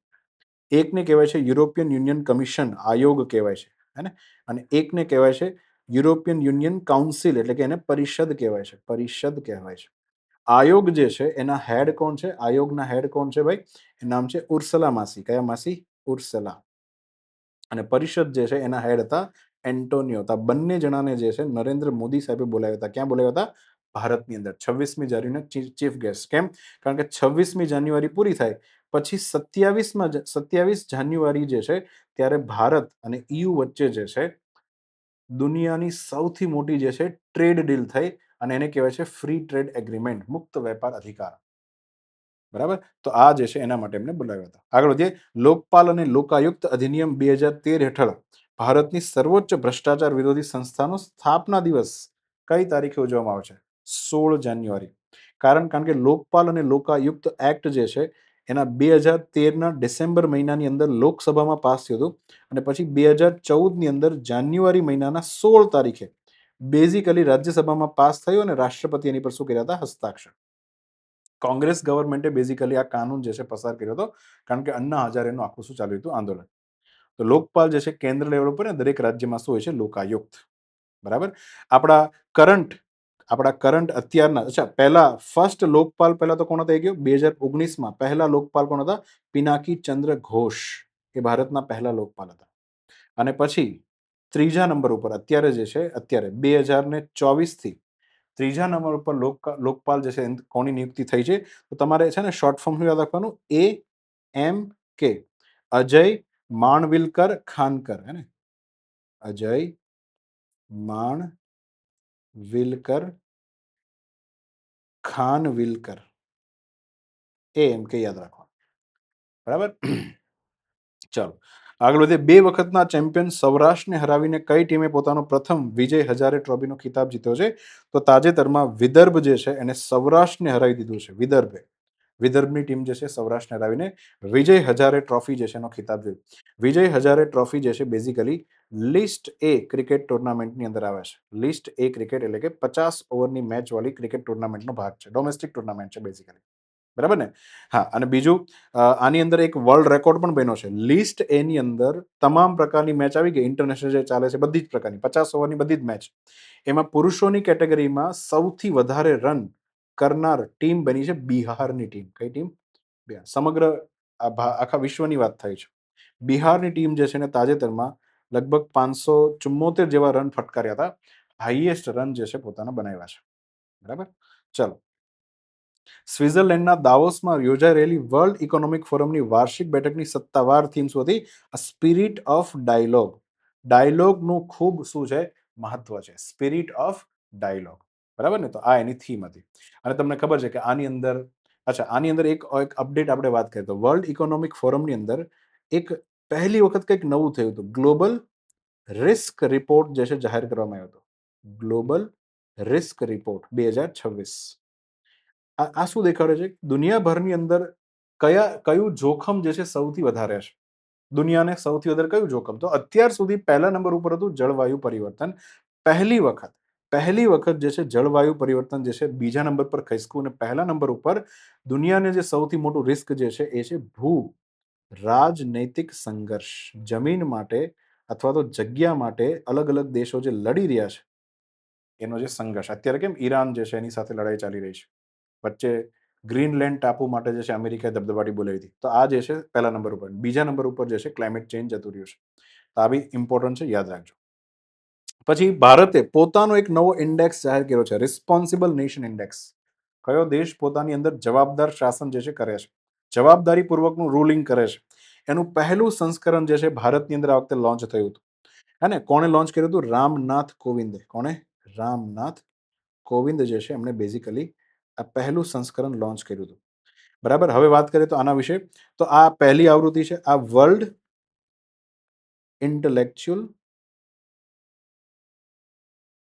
ઇન્ટેલેક્ચુઅલ ફાઉન્ડેશન દ્વારા જે છે બેઝિકલી આખો રિસ્પોન્સિબલ નેશન ઇન્ડેક્સ જે છે એ બનાવવામાં આવ્યો છે. આની અંદર એને મદદ લીધી છે JNU, જવાહરલાલ નહેરુ યુનિવર્સિટીની મદદ લીધી છે, બરાબર. અને IIT બોમ્બે જે છે એને આખી પદ્ધતિ કઈ રીતના, ગણતરી કઈ રીતના કરવી એની આખી સિસ્ટમ આપી છે. પહેલા નંબર ઉપર કયો દેશ છે? સિંગાપોર. યાદ રાખજો, પહેલા સૌથી વધારે રિસ્પોન્સિબલ દેશ કયો છે? સિંગાપોર. બીજા નંબર ઉપર છે સ્વિટ્ઝરલેન્ડ. ત્રીજા નંબર ઉપર તો ડેનમાર્ક. ભારત કયા નંબર ઉપર છે? 16મા નંબર ઉપર છે. 16મા. પાકિસ્તાન અને અમેરિકા બંને ભારત કરતા પાછળ છે. તાજેતરમાં આદુની એક નવી પ્રજાતિ હતી, પેરાકેમ્ફિયા આલ્બા. તો અરુણાચલ પ્રદેશ જે છે, બરાબર, અરુણાચલ પ્રદેશની જે સિયાંગ ઘાટી છે, સિયાંગ ઘાટી, બેઝિકલી આ સિયાંગ ઘાટીમાંથી આખી પ્રજાતિ જે છે મળી આવી. ભારતમાં રાષ્ટ્રીય મતદાતા દિવસ 25મી જાન્યુઆરી. કેમ? કારણ કે 25 જાન્યુઆરી 1950 ના રોજ ઇલેક્શન કમિશન ઓફ ઇન્ડિયાની શું થઈ હતી? સ્થાપના. આપણા બંધારણની અંદર એક ભાગ છે, ભાગ નંબર 15. ભાગ નંબર 15માં આર્ટિકલ નંબર 324 થી ચાલુ કરો તો 329-A સુધીના આખી બધી આર્ટિકલો છે. એમાં 324માં ઇલેક્શન કમિશન ઓફ ઇન્ડિયા જે છે એની રચનાની વાત છે. અને એ ભાગ અને એની આર્ટિકલ 25મી જાન્યુઆરીથી લાગુ થઈ હતી. રાષ્ટ્રીય મતદાતા દિવસ એ જ દિવસે ઉજવવામાં આવે છે, કારણ કે રાષ્ટ્રપતિનું ઇલેક્શન 26મી જાન્યુઆરી પહેલા થઈ જવું ખૂબ જરૂરી હતું, અને એના માટે ઇલેક્શન કમિશન બની જવું ખૂબ જરૂરી હતું, હે ને. કારણ કે આપણા હેડ ઓફ ધ સ્ટેટ વગરનું માથું વગરનો દેશ કેવો લાગે. ચલો, માનવ અવકાશ ઉડાનમાં કેટલા વર્ષ સેવા કર્યા પછી સુનિતા વિલિયમ્સ એ નાસામાંથી નિવૃત્ત થયા છે? તો 27 વર્ષ જે છે અલ્ટિમેટલી એમણે સેવા આપી અને પછી હવે શું થયા છે? નિવૃત્ત થયા છે. સુનિતા વિલિયમ્સની વાત કરીએ તો એમનો રેકોર્ડ છે, એમનો રેકોર્ડ એવો છે કે એમણે ટોટલ 9 વખત સ્પેસ વોક કરી છે, 9 વખત. અને એક મહિલા તરીકે વર્લ્ડ રેકોર્ડ એ પણ છે કે એને 60 કલાકથી વધારે જે છે એ સ્પેસમાં પોતાનો ટાઈમ વિતાવ્યો છે. બરાબર ને? ચાલો. ઉત્તર પ્રદેશની અંદર પહેલું એવું કયું શહેર બન્યું છે જે ઝીરો ફ્રેશ વેસ્ટ ડમ્પ સિટીનો એને દરજ્જો મળ્યો છે? કારણ કે આ શહેર, એનું નામ છે લખનઉ, કારણ કે એને 100% જે છે જેટલો પણ કચરો આવે એનું સાયન્ટિફિકલી નિકાલ કરે છે. સાયન્ટિફિકલી શું કરે છે? નિકાલ કરે છે. તો આવું કરવા વાળું પહેલું રાજ્ય છે, આ પહેલું જે શહેર બન્યું છે ઉત્તર પ્રદેશનું, અને એનું નામ શું છે? લખનઉ. ભારતની અંદર ઉત્પાદકતા અને નવીનતા અંતર્ગત એને એશિયન પ્રોડક્ટિવિટી ઓર્ગેનાઇઝેશન જે છે એના દ્વારા જે નેશનલ એવોર્ડ આપવામાં આવ્યો, તે કોને આપવામાં આવ્યો? તો બકુલ લિંબાસિયા જે છે, બકુલ લિંબાસિયા જે છે સુરતના છે. કેના છે? સુરતના. આ એ વ્યક્તિ કે પહેલી વખત જે છે લેબ ગ્રોન ડાયમંડ જે છે એની ભારતમાં શું કરી હતી? શરૂઆત કરી. લેબ ગ્રોન ડાયમંડનું પાયાનો પથ્થર નાખનાર કોણ છે? બકુલ લિંબાસિયા. ચલો, ભારતના પ્રથમ net zero green field smart city તરીકે ફ્યુચર સિટીના વિકાસ માટે તેલંગણા સાથે કોણે સહમતિ આપી હતી? તો યુનાઇટેડ આરબ અમીરાત. વાત શું હતી? આખું નાખું જે તેલંગણા છે એને અહીંયા આખો નાખો એક પ્રોજેક્ટ જે છે એનું નામ છે ફ્યુચર સિટી, હે ને? ભારત ફ્યુચર સિટી આખું નામ આવું છે, ભારત ફ્યુચર સિટી. તો તેલંગણા સરકાર બેઝિકલી એક શહેર આખું એવું બનાવવામાં આવે છે, ગ્રીનફિલ્ડ છે, આખું નવું શહેર બનાવવાનું છે. આ શહેરની અંદર જે છે એવી રચના કરવામાં આવશે કે આ જે છે નેટ ઝીરો હશે. પોલ્યુશનના મામલે શું હશે? Net zero. કાર્બન ઉત્સર્જન, જેટલું કાર્બન ઉત્સર્જિત કરશે એટલો જ કાર્બન જે છે પાછો એબ્ઝોર્બ કરી લેશે. આવું ભારતનું એક સિટી બનવા જઈ રહ્યું છે તેલંગાણાની અંદર, અને એ બનાવવા માટે યુએઈ જે છે એને શું કરશે? સપોર્ટ કરશે. પ્રજાસત્તાક દિવસ નિમિત્તે કયા ભારત રાજ્યની પોલીસ એને રાષ્ટ્રપતિ મેડલ આપવામાં આવ્યો? ઝારખંડની પોલીસ. કેમ? કારણ કે ઝારખંડની આ જે પોલીસ છે, ઝારખંડ જેગુઆર કરીને પોલીસ છે, જેને બેઝિકલી નક્સલવાદી વિરુદ્ધ જે છે ખૂબ સારી કામગીરી કરી હતી ને, નક્સલવાદી વિરુદ્ધ કામગીરી, એટલા માટે બેઝિકલી એને એવોર્ડ આપવામાં આવ્યો છે. તાજેતરમાં બિહાર પણ પહેલું રાજ્ય બન્યું છે કે જે નક્સલવાદની સમસ્યાથી સંપૂર્ણપણે શું થઈ ગયું છે? મુક્ત થઈ ગયું છે. એશિયાનો સૌથી મોટો નાગરિક ઉડ્ડયન કાર્યક્રમ વિંગ્સ ઇન્ડિયા 2026 હૈદરાબાદની અંદર બેગુમપટ્ટા જે નામનું એરપોર્ટ છે, બરાબર, આ એરપોર્ટ મતલબ આ આખા એરપોર્ટ ખાતે આ કાર્યક્રમનું શું થયું? આયોજન થયું. Wings India 2026. બેગુમપેટ.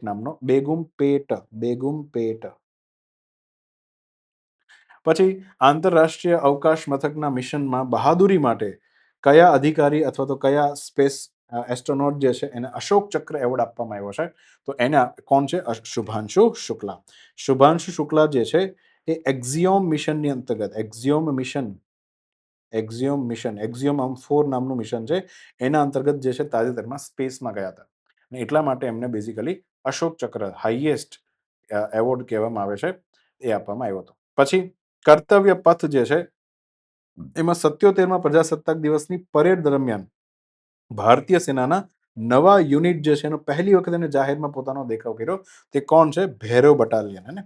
કારણ કે બે પ્રકારની સેના, એક તો ટ્રેડિશનલ આર્મી જે આપણી હોય તે હોય જ, એક બહુ સ્પેશિયલાઇઝ્ડ આર્મી હોય, હે ને, એનએસજી ને વગેરે કમાન્ડો. આ બંનેના ફીચર ધરાવતી એક હાઇબ્રિડ આર્મી બનાવવાની વાત હતી, અને એ એક બટાલિયન બનાવી છે, એનું નામ છે ભૈરવ, જેની પાસે સ્પેશિયલાઇઝેશન પણ હોય અને ટ્રેડિશનલ યુદ્ધ કરવાની પણ શું એની પાસે ક્ષમતા. બંને પ્રકારની ડ્યુઅલ ક્ષમતાવાળી બટાલિયન છે ભૈરવ બટાલિયન, જે બેઝિકલી શીખ રેજિમેન્ટમાંથી બનાવવામાં આવી છે. ચલો, કયો દેશ જે છે વિશ્વનો સૌથી મોટો compressed air energy storage power પ્લાન્ટની અંદર કામગીરી શરૂ કરી છે?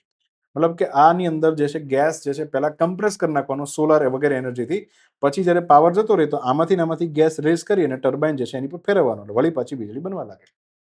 તો કમ્પ્રેસ્ડ એરથી એનર્જીને સ્ટોર કરવાની વાત છે, તો ચાઇનાએ બેઝિકલી આ કાંડ કરીને દેખાડ્યો છે. કયા ભારતનું પહેલું રાજ્ય એવું બન્યું છે કે જેને એક સૂક્ષ્મ જીવને પોતાના રાજ્યનું ઓફિશિયલ સૂક્ષ્મ જીવ તરીકે ગોઠવ્યું? જનરલી હે ને, રાજ્યનું પ્રાણી હોય, રાજ્યનું ફૂલ હોય, આનું રાજ્યનું સૂક્ષ્મ જીવ છે, માઇક્રોબ છે. તો એ રાજ્ય કયું છે? કેરળ, હે ને? કેરળે બેઝિકલી બેસિલિસ સબટિલિસ નામનું જે સૂક્ષ્મજીવ છે એને રાજ્યનું સૂક્ષ્મજીવ ઘોષિત કર્યું. કારણ કે આ પ્રોબાયોટિક છે. અચ્છા, પ્રોબાયોટિક હોવું એટલે શું? પ્રોબાયોટિક એટલે એવા બેક્ટેરિયા હોય કે જે આપણા પેટની અંદર જે છે પાચનની કામગીરી ખૂબ સારી કરે. તો આ બેસિલિસ જે છે આપણા પ્રાણીઓના શરીરની અંદર જઠરમાં બી જોવા મળે છે. ક્લિયર? તો આ સાથે જે છે આપણો સેશન આજનો પૂરો થાય છે. નેક્સ્ટ સેશનમાં વધારે સાથે ઘણા બધા પ્રશ્નો અને આગળના મહિનાઓનું જે રિવિઝન જે છે એ આ જ રીતના ચાલતું રહેશે, હે ને? તો આ સાથે આપણે આપનો સેશન પૂરો કરીએ. જય ભારત, જય હિન્દ.